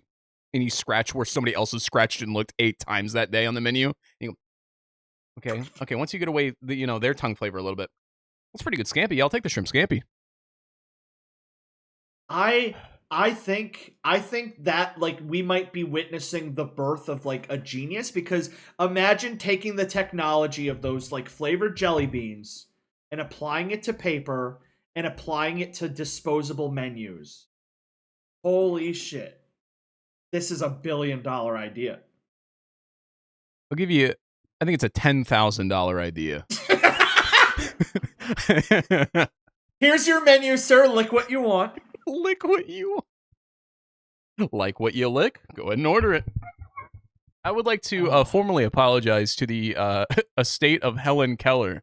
If you ever watch this podcast, I don't mean any of this. She seems like a great lady. I've read about her many times. If anybody from the blind but also deaf community is also watching, how? Let us know in the comments. Kyle? They should make podcasts you can smell and taste. What would our podcast smell and or taste like? This episode probably wouldn't smell or taste. We have to Google normal. what Helen Keller tastes like.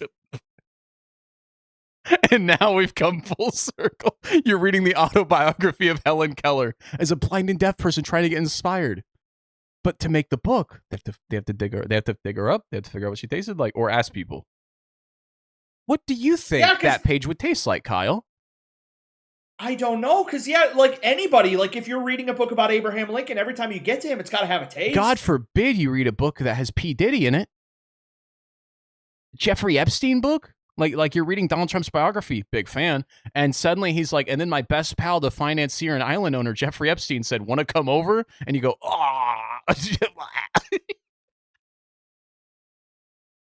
Just every word activates your gag reflex. You're like, yep, that's Epstein. Yep. Oh, lost my appetite. You're gonna have 3 slices. Why is there an Eggo behind me? I love how you started with this wonderful thing. You're like, blind people have had it too hard with this braille thing. Let's let them taste the concept of everything. Surely they'll have a better life that way. That's what I was trying to get across when I first brought it up. And then my part of this relationship is to ruin it and explain to you why this is a terrible idea. Dude, that could be a presentation for Goofy Guys as you pitch Taste-O-Vision. I think I'm going to pitch that, because that's a good idea to pitch. Oh, wait, you know what we call it? Instead of copy and paste, you call it copy and taste. That's, holy shit. That's the company. $10,000 idea. That's a $10,000 idea. I have 80 other things to talk about, but we have to get to the community. This has been 90 straight minutes of gold. Did anything else happen to you this week? Well, I did have 3 other slices of cake. There was... I am craving some more cake. Oh, do I have... Oh, okay. I got one more thing. So I'm driving back. Sorry, I can't stop thinking of words and their tastes. Every word that comes out of your mouth, just imagine the taste of it. I just thought of a canoe. I don't know why a canoe's oar came to my mind, and just the lick of that. Yeah, I can taste it. Yeah, I can taste it. You read the Bible. Oh my God, Jesus shows up, and you go, prefer Moses a little bit. Moses tasted a little better. Yeah.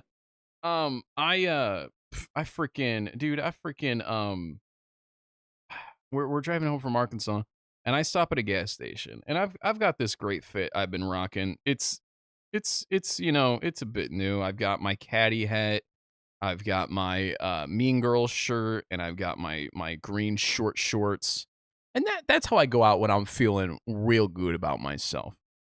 And I walk into the gas station, and I need to get Pepto-Bismol because I'm shitting myself on the car ride home, and it's a long drive home. And I forget to get the Pepto, and I grab a soda, And I go to the counter, and as soon as I set it down, I don't see the Pepto there. I go, oh, I need to go back for the Pepto. And the guy's jaw is dropped, agape, and he is staring at me, the cashier. And I go, well, I have to figure this out first. And I go, I'm sorry, this will be it. This will be it. I'll go to a different gas station because already, this will be it. And he goes, wow, that's a loud ass outfit, brother. And I go, oh, I go, okay. And he goes, I mean, damn, you're sexy. You pull it off, but like, shit, dude. I mean, whoo, wow. I mean, you must really like all that shit, dude. Oh my God, the bitches must be all over you. And I go, this is a lot right now. And I go, you're extremely fashion forward. He's noticing. And I go, oh, okay. And he goes, I'm just kidding. I wouldn't. Yeah. And he goes, and I go, yeah, I'm just sweating, just trying to get home. And he goes, sweating? You be sweating all over girls, all over the bitches, just sweating on them. He goes, that's what I do. And I go, that's how you get the women. I go, that's how you get the women. And he goes, no, I'm kidding. And I go, I know, I'm like, he suddenly gets serious. He goes, no, I'm joking. And I go, oh, okay, I'm sorry. I'm sorry for Bob. And he just keeps like playing. I was like, yeah, but you be all over him, right? And I go, I guess so, man. I guess so. And I get in the car, and Priscilla goes, where's the Pepto? And I go, we need to leave. We need to leave the state now. We have to go home. I'm never wearing this outfit again. Just a grown adult looking at me going, wow. Wow. That's the reaction I always hope for. That's why today I'm wearing my Bass Pro Shop hat, because we also went to Bass Pro Shop over the weekend, and they had a bucket of $6 hats to get their logo out there. I went, it's a $6 hat. I'll buy one. So shout out Bass Pro Shop. They have fish there. They built a pyramid. The only church I go to is the Bass Pro Shop Pyramid. That is a great place. I don't hunt, I don't fish, but boy, the Bass Pro Shop, you read the manual and they have copy to taste technology in it. Oh my God, that's a good place. Ooh. I bought a freeze dried ice cream sandwich. I don't know. I bought that, and I bought a moon pie. I've never had a moon pie before. That's pretty good. You never had moon pies? Those are amazing. Apparently, fishermen only eat moon pies. Half the Bass Pro Shop I went to was moon pie merchandise. And I asked all the fishermen, I go, do you like moon pies? And went, fuck yeah, I do. Fishermen weirdly really like moon pie, which I thought was like, the demo didn't fit for me. I'd never picture when I see moon pies in the store and the way they're marketed in a fisherman or manly man's hand.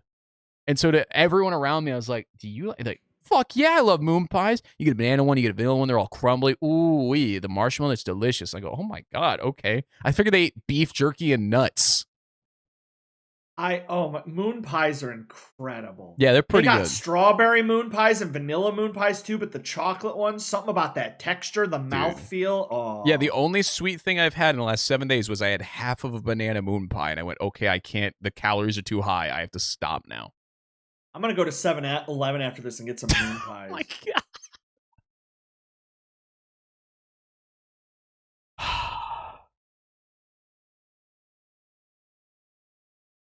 God, you get to the moon pie? You get to the moon pie word?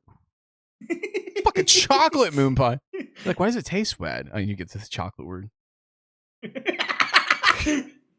God. What a stupid podcast. Kyle, if somebody wants to talk to us, what should they do? You could email us at whamopod at gmail.com, or ask us in the Discord, or ask us on YouTube, or ask us on TikTok, or ask us on Patreon. Where we're currently watching the Jackass films, which is just the best.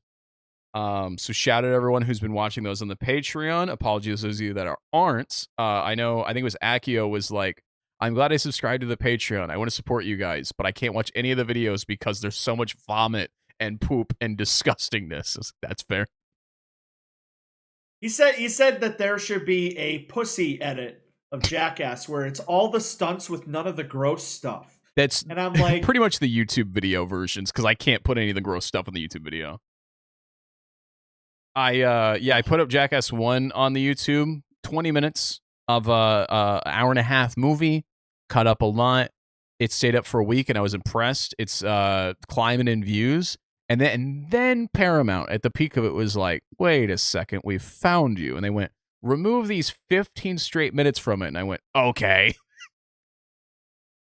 But apparently it's still watchable. People are still watching it. They're still enjoying it. So shout out them. I'm working really hard on the Jackass 2 highlights. I have to finish those tonight and get them up tomorrow because the Monday video is super late. But we have an email from Drago. Dear WAMO, last night I had a crazy-ass dream that went into multiple wild places. But one of the things that happened was I kept seeing a thumbnail for the finale episode for WAMO, and it got me thinking. If you were going to end sometime soon, what would you want to have been done in the podcast before and for the ending? I don't expect you to share a lot of what you want to be done during the ending, but I'm curious to see what is priority before you two end this. If you have any ideas on when you think this would end, thanks, Drago2143. I want to be jacked. Yeah. I want to be able, from first episode to last episode, to just see a transformation. Yeah. I want us to be able to watch the first episode together one day and be like, wow, we've come so far. Because right now, if we watch the first episode, be like, wow, we got fat. It doesn't work out great for us so far, but we're working on it. It's like, I guess one of them, like, his hair's growing out, which, all right, not doing much for me.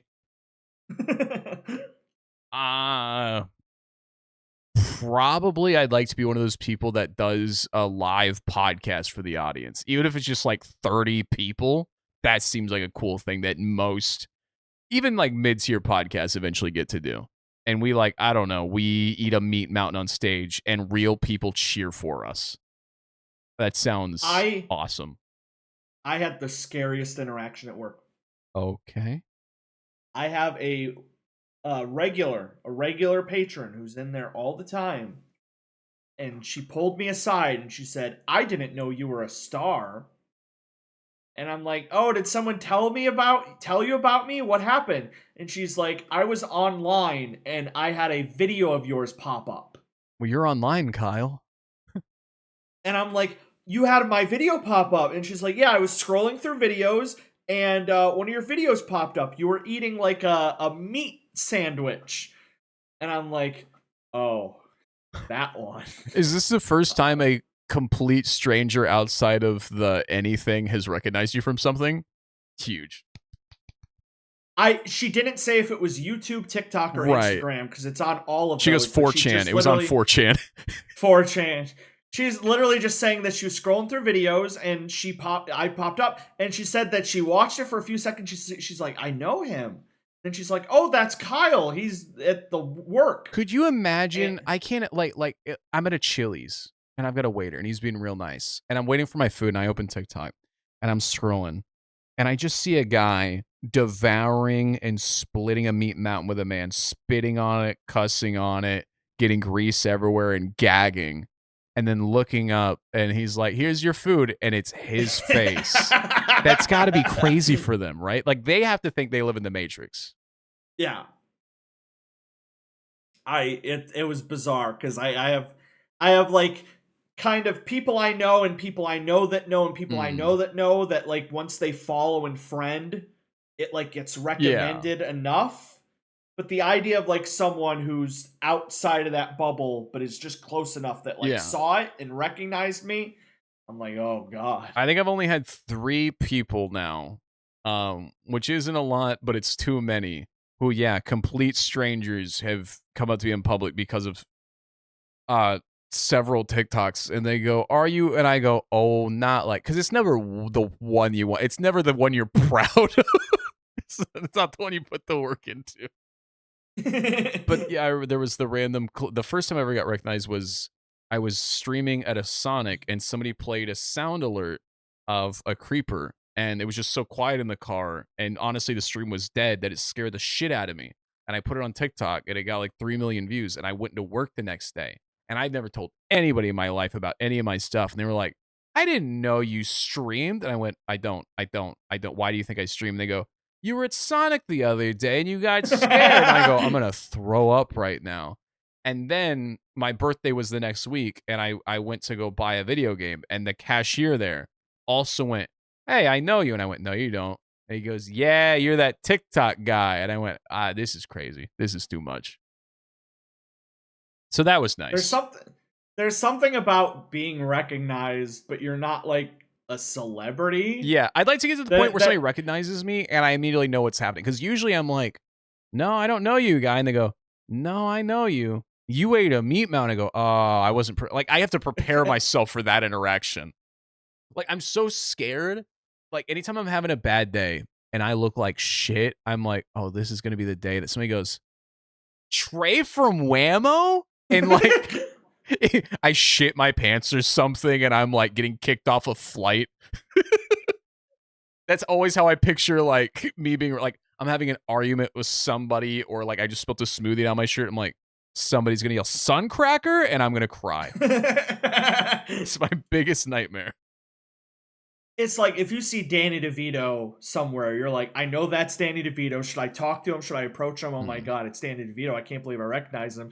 And then there's just like you just see someone and you're like, I've seen that person in a meme. I'm gonna tell him I know that. I'm gonna tell him I know that they existed before the second of meeting them, just to freak him out.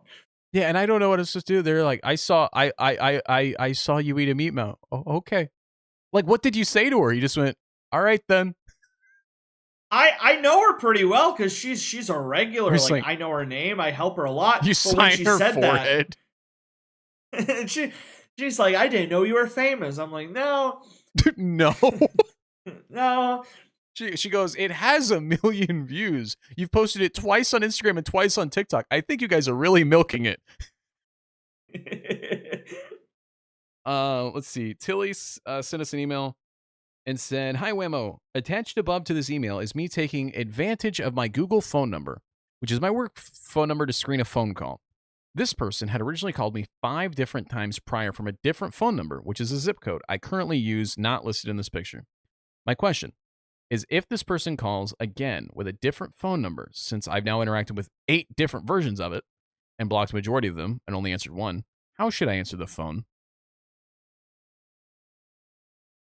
This is the ultimate like movie joke setup where you answer it and you assume it's this person, so you say something like really out of pocket, and then it's like your sweet grandma, and they're like, "Oh, sorry, I'm calling from a friend's phone. I'm sorry I'm bothering you. Oh, geez." When you pick up and you're just like cussing, swearing into the phone. You pick up and you go, "Hey, can I run this bar by you? I gave Helen Keller a boo-boo. She let me hit it. Call that shit a blind box." And then if they keep trying to scam you, they deserve it. You let them, give them your money. Give them your social security number.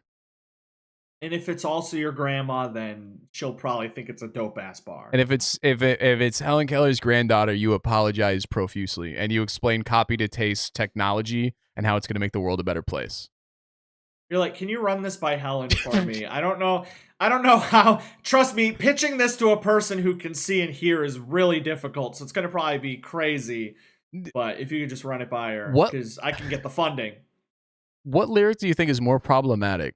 Me saying that rap lyric or hush girl, hush your lips, do the Helen Keller and talk with your hips.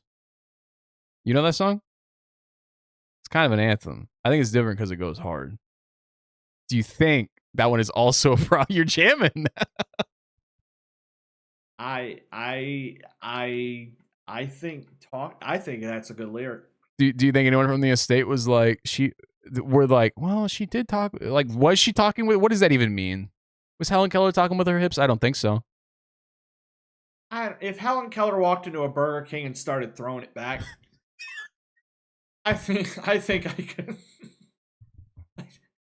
can get the gist and make her order. If Helen Keller walked into a Burger King and started throwing it back, I figure it out. She's talking with her hips. I just gotta figure it out. I can't believe you had a problem with what I said. You just dropped that visual. That's awesome. That's awesome. We should. Never mind. I'm not gonna finish that thought. We got a bunch of questions from the Discord. I know what the answer is. I just want you two to answer. What do you type in for your phone to show up as an unknown or blocked number when you call someone? What are the 2 numbers? 67. It is 67. I couldn't remember if it's 67 or 69 or 68. I only know it's 67 because I had to use that to add one of the prank calls to you that you did not answer. But I do know it is *67. what are the? Oh God, that's so many. What are the top 5 least fuckable and 5 most fuckable first names? Here's the thing. I know too many people. Keith? Is that Keith. Least or most? Which one are you listing here? You know. Oh, Keith. That's a good copy to taste. Oh. Does every Keith have the same taste, or is it the Keith that? Hold on. So, like, is every book you ever read, do you immediately know that that's Keith? You do, because it's just like old hair gel mixed with like. Ugh. I don't think I want to. I know too many people with too many names. I feel like that's just a mean question. And also, most fuckable names. No. Okay, I'll give you Rosario. That's a bitchin' name. Yeah, Rosario Dawson. Shout out. Who else? Ana de Armas. I'll be honest. Some bad names would be like Cletus and Muriel and White Bread. I once went Guinevere. to my Gwyneth. Which one? That one's kind of cool.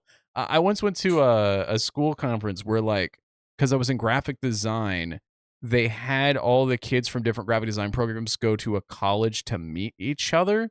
And there was this hillbilly ass school that sent 2 kids, and we all introduced ourselves, and it gets to them. And I swear to God, this kid, he's supposed to introduce him. He goes, I'm from Dilbur, I'm Combine, and this is White Bread. And then he sits down, and there is silence. And I imploded inside, trying not to laugh. And if I'm having a bad day, at least once a week, I'll quote, I'm Combine, and he's White Bread. And it makes me really happy. You think White Bread was a lifelong nickname, or do you think that's on his birth certificate? I think it's on his fucking birth certificate. White Bread. No, on his birth certificate it says Wonder Bread. But his nickname's White Bread.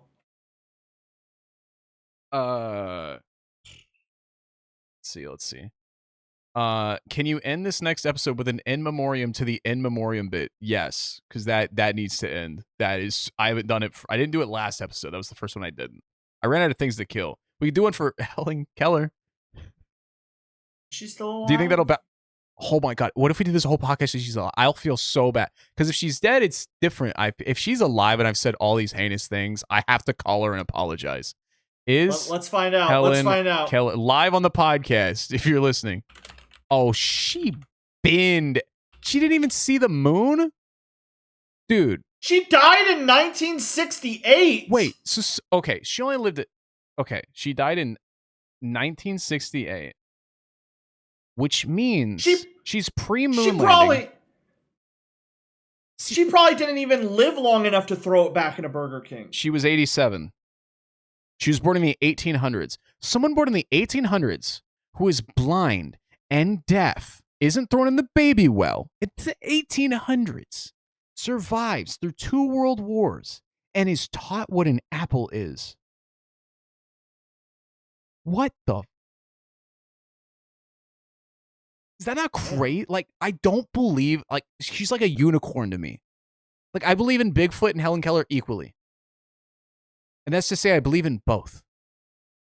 But questionably. I feel like doing an in memoriam for Helen Keller just feels like a little late to the party. After we just learned she's dead. It's like, yeah, she died in the 60s and we just found out. So rest in peace, in memoriam. Hold on. Turn on the TV, any channel. Dude, turn on MTV2. Fast forward past ridiculousness. What time? Rob Deerdeck looks at the screen. He's like, ladies and gentlemen, I just got some very unfortunate news. She can't see the apple anymore. Oh. Baziger says, what time do you think is too late to wake up in the morning? None. Happy birthday, Bazager. There you go. Boom. Now you got to say it to Sonic, though, because he's never going to Sonic more, and now you doubled up on Baz. Oh, happy birthday, Sonic. The only problem is how much sleep you get. And even they sleep 6 to 8 hours and then move on with your life. There is no sleeping too late in the morning. I think as a society, we have to move on. The majority, sure, for society to function, yeah, should probably be 10 p.m. to 6 a.m. that should probably be the default. But if you're not on the default, who cares? So long as you're sleeping the same time every night and you're not ruining your health. You got to sleep the same time every night. I sleep 4 a.m. to noon. Sleep 8 hours. Then I'm up. I'm a nice, like, 8 to 4, 9 to 5. A lot of people work their 9 to 5. I'm sleeping 9 to 5. It feels great. I thought you were going to say I sleep 8 to 14 hours a day. Oh, that sounds amazing. I can't. I physically can't. People sleep 8 hours and they nap. I don't know. Maybe I'm not doing it. Maybe I just got to be more active and then I'll be like exhausted. Yeah, I don't know. I don't think you can sleep in. I think you'd sleep too long, but I don't think it matters when you wake up. When it comes to road trips, what are some tips you have? This could be with the music, as we know you were amazing with road trip mixes, or not getting fired. I'm just curious to see what tips you have, or not getting tired. I've been on many road trips. I've road tripped from Missouri down to the very bottom of Texas, from Missouri up to the very top of Michigan, to Chicago, down to Florida, all the way over to Colorado. Basically, the only place I've ever flown to is Hawaii and Pennsylvania. Everywhere else, I've driven to. I've driven to 30 states. Damn. Yeah. Mostly with Why don't Brian. Why don't they build a road to Hawaii? If far. Dude, I bet Hawaii tastes good. Oh my god, the word Hawaii probably tastes amazing. Yeah, what state probably tastes the worst? Well, you're doing a geography New test. Jersey? You're doing a geography You're doing a geography test and you start with Alabama. Oh. And then you get to Alaska and you mint chill. Okay. Like ice cream, yeah. Yeah, then you get to Arkansas, but yeah. Eventually you get to like a New Jersey. But then you get to Kentucky. Oh, fried chicken flavor. Yeah, and you're like, but how do you know the difference between reading the word Kentucky and the word fried chicken then? I assume like they put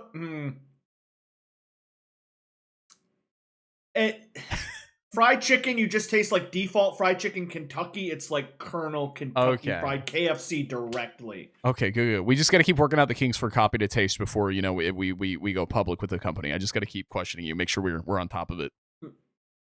There was one road trip me and Bryant went on. We went to a convention in 2016 to RTX, the Rooster Teeth convention, in Austin, Texas, and it went until July 3rd.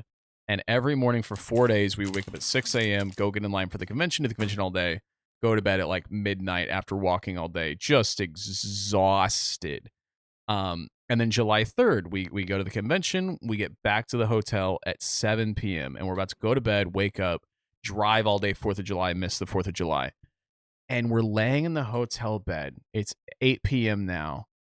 I can't sleep. And Bryant goes, if we started driving right now, we'd be home for the 4th of July at 10 a.m. tomorrow.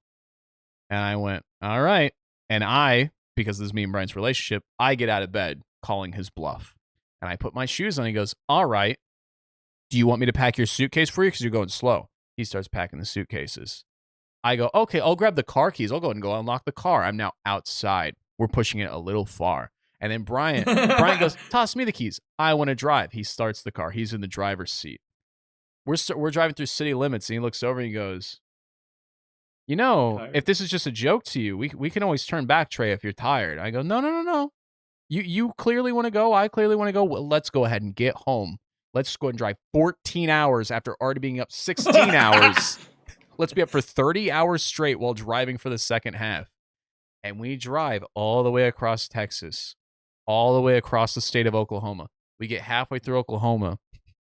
Bryant, at one point, because I have to scream to keep him awake, we have the windows down. We're watching the sun rise at 6 a.m. We have the windows down.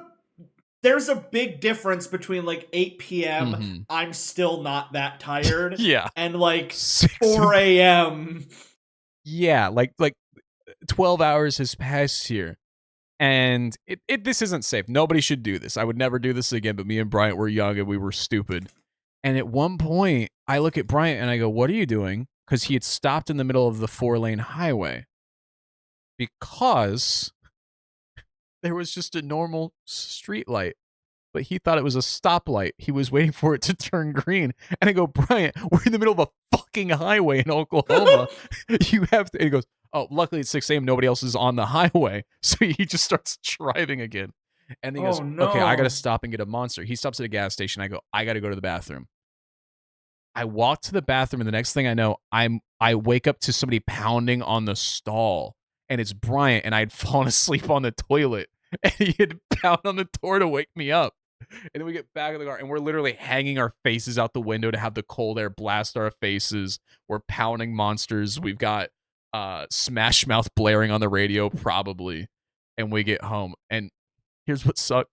I slept all the way through 4th of July. I slept for 12 hours straight. It was not worth it. And to this day, we're like, and so it's happened before, like even at Goo Guys, we're like, we can't do it because we know neither one of us will back down. That's awful. So there's my road trip advice, is to not do that. Don't be I've afraid. literally stopped, pulled over, and taken naps on the way to your place. Which is not very far at all. It's just long drives. It's like Yeah. it kind of.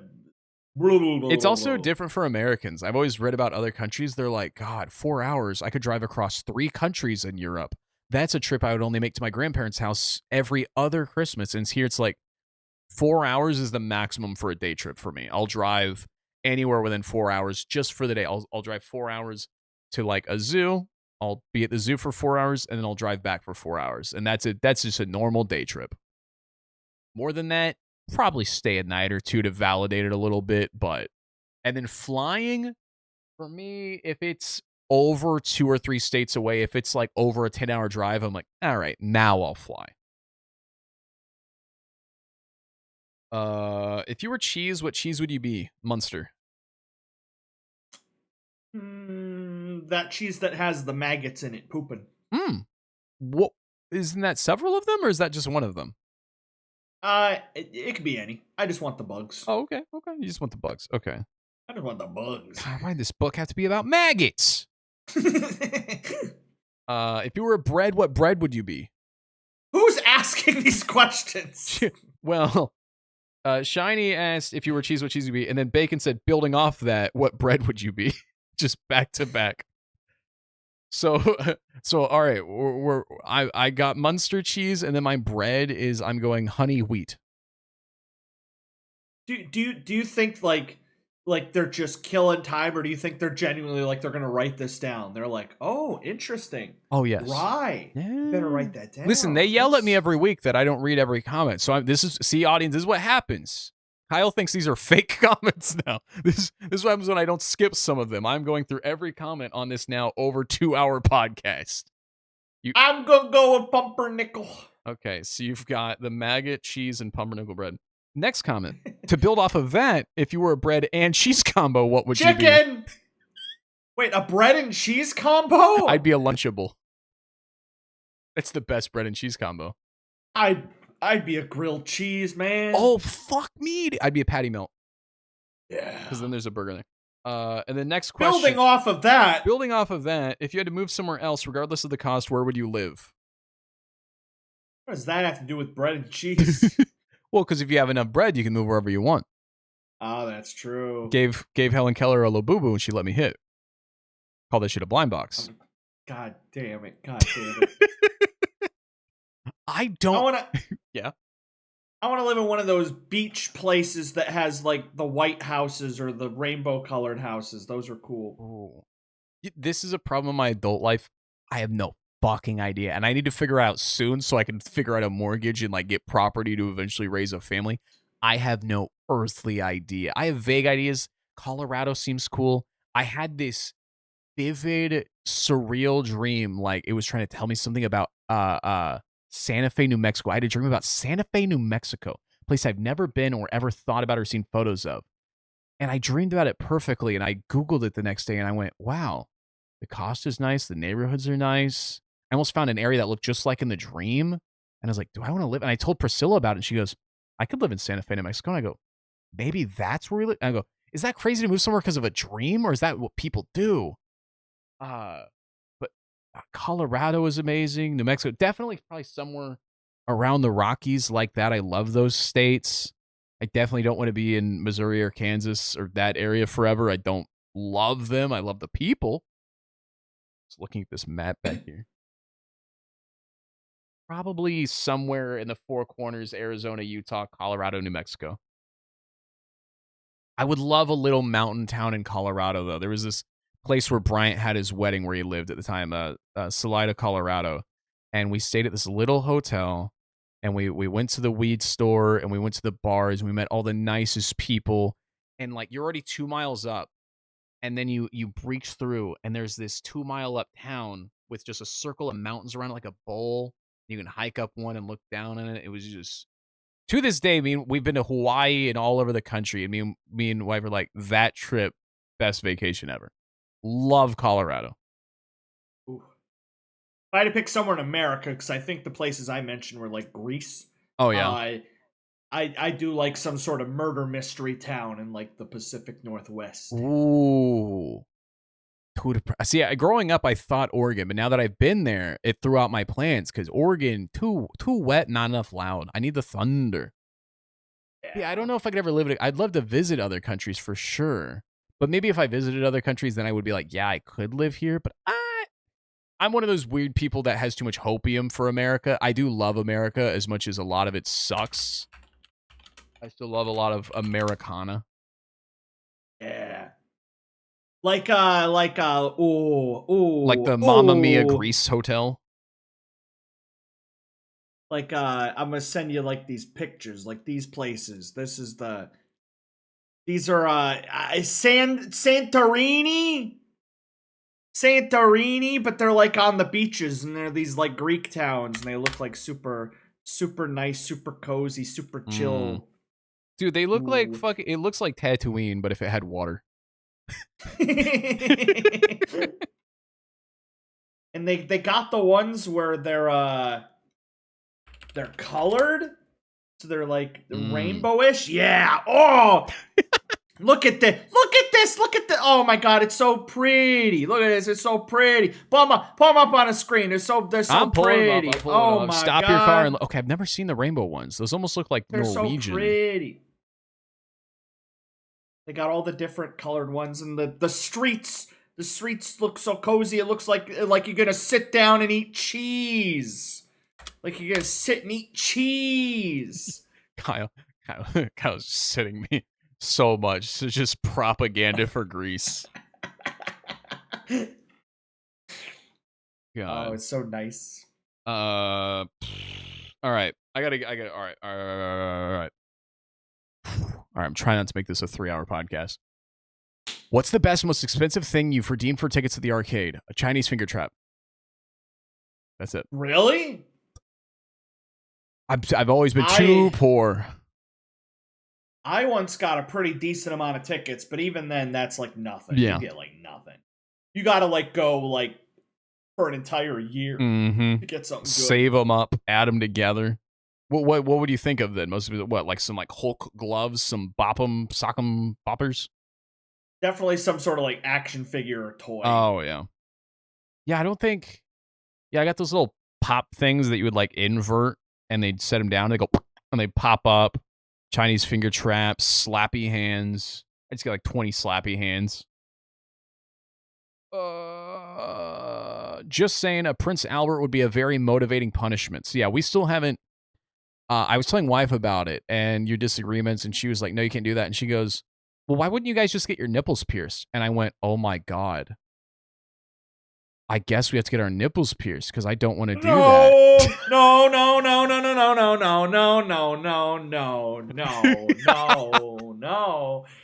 Just letting you know, audience, for a punishment, I would get my nipples pierced because we're gonna find Kyle's limit of something he doesn't want to do, but he would do, but not. So I have big nipples. Fritz, it's better, right? I have small ones. No! So they get stabbed. You want big nipples. I feel big nipple. It's like trying to pierce through a cheek. It's just too much meat. You think there's too much meat? I'd prefer more meat. Otherwise, I'm worried about my nipple getting torn. I want extra meat. I have tiny baby nipples.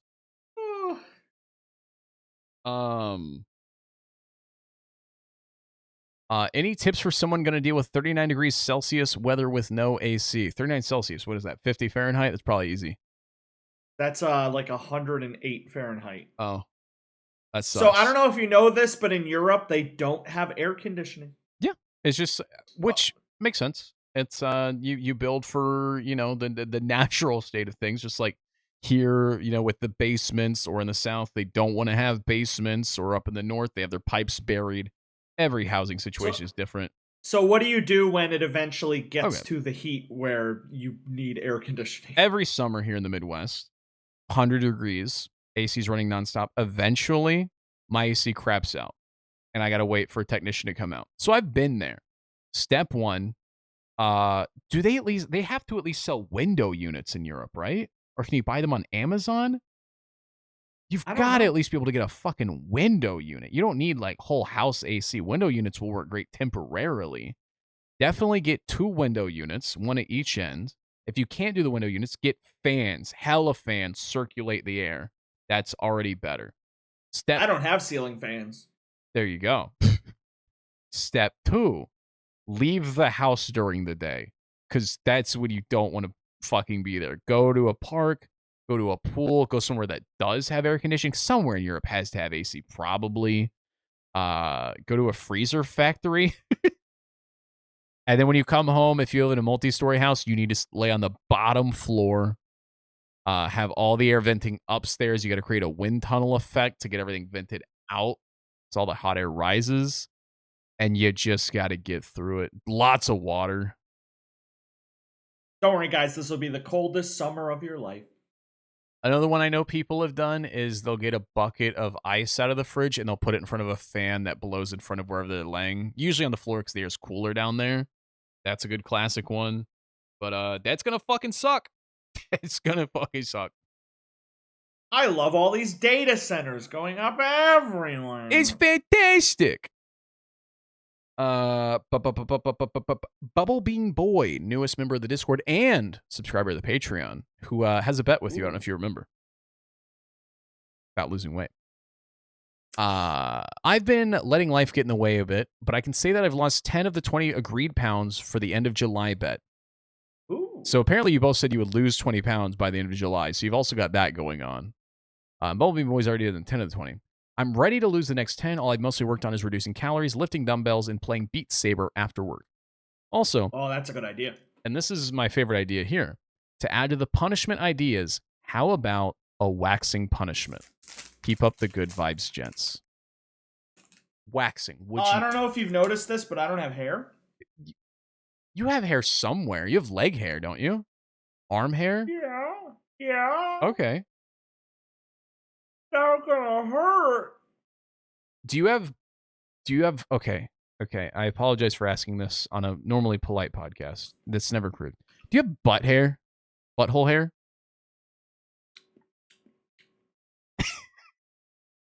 What do you think the word for butthole hair would taste like? It's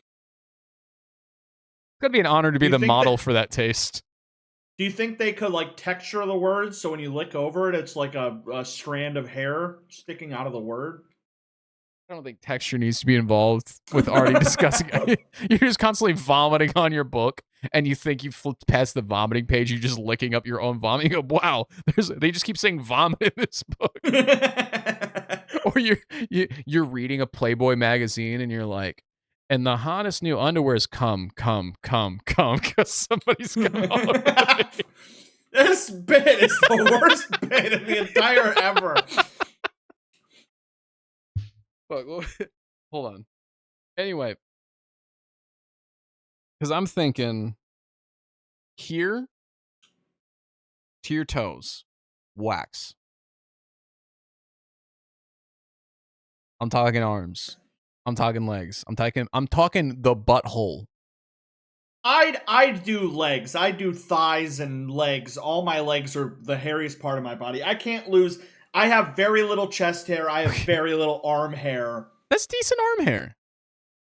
Can we say from our waist down? Would you do butthole with me? I'm not waxing any genitalia. Your butthole's not a genital. First of all, it's close enough. Oh my god, every idea. We would just go gets to a worse. professional who waxes buttholes. Kyle, there's a chance you don't have to do it and I lose. Just win the bet. And then make me do it.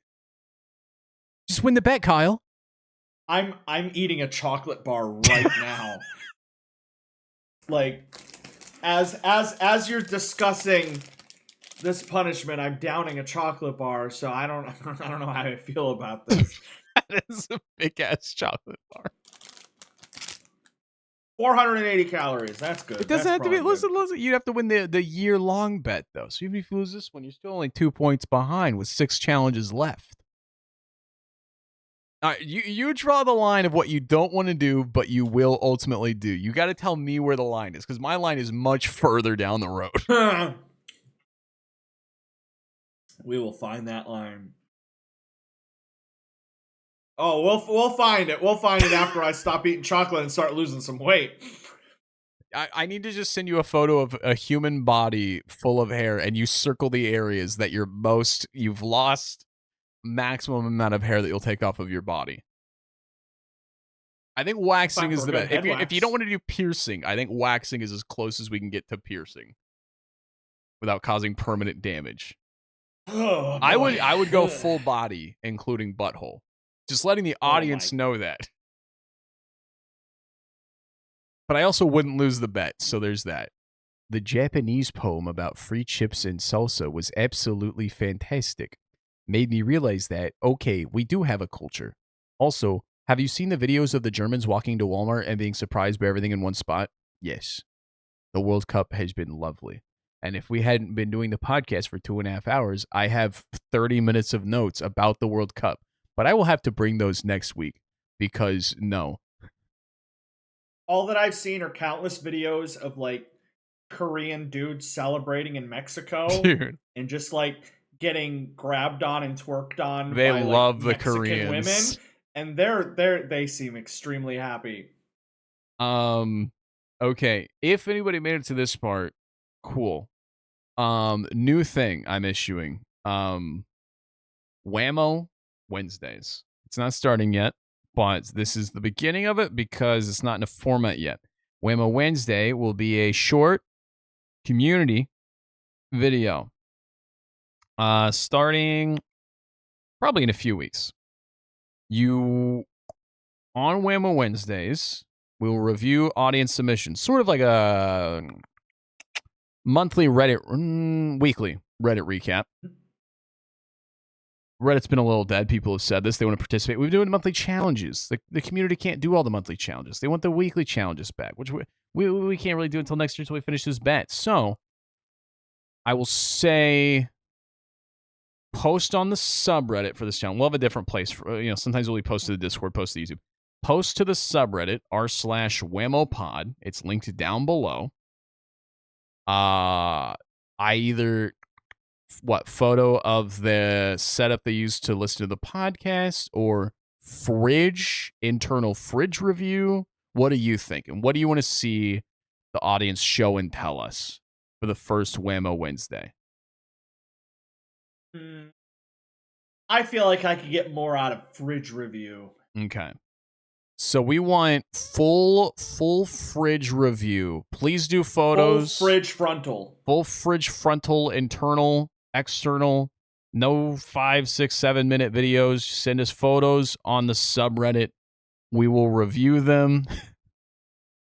This won't be next Wednesday. We'll give you guys a couple weeks so word can get out. And then that WAMO Wednesday will come up where we review the subreddit.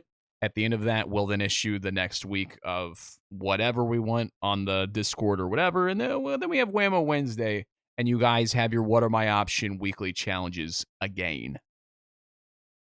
Something about the concept of reviewing viewers' fridges and being like, yo, this idiot got 3 jars of mayonnaise in his fridge. What a bitch. Yeah, heads up. We are going to be really mean about it. Be like, wow, you see that crust in the back of your fridge? What do you think that would taste like if we wrote that in the book?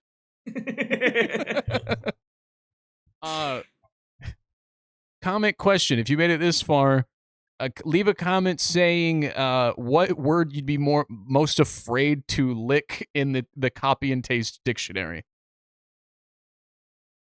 fungus. I feel like there's some real existential words in there, right? Like, what is you get to like What a is supermassive Mormon? black hole? Mormon, the flavor. Life, just the word life, the word death. Jupiter. There's so many. It just sends some guy to get his. Yo, Tony, you've made it to Jupiter, and he's like, "What do you need me to do?" And he's like, "Lick it." you get to the S's and you have to lick the sun and it's just really fucking spicy and hot. Holy shit! Ow, God. It's like burning your tongue on pizza. God, you get to. I can't. Copy and taste is the coolest thing we've ever. I can't. This could be 8 episodes, 2 hours each. $10,000 idea. God, I got to get to the S's so I can taste Sonic the Hedgehog. Anyway, guys, that's the end of the episode. Thank you for watching. Make sure to support us on Patreon, Discord, YouTube, Spotify, everywhere else you can think of in the comments below. There's a description down below with all the links for me and him and everyone in between. Kyle, what else can they do? Like, favorite, subscribe, share, go. Thank you guys for watching. We'll see you next week for episode 45 of What Are My Options?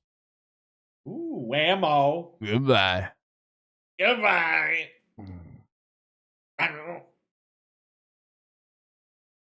do do.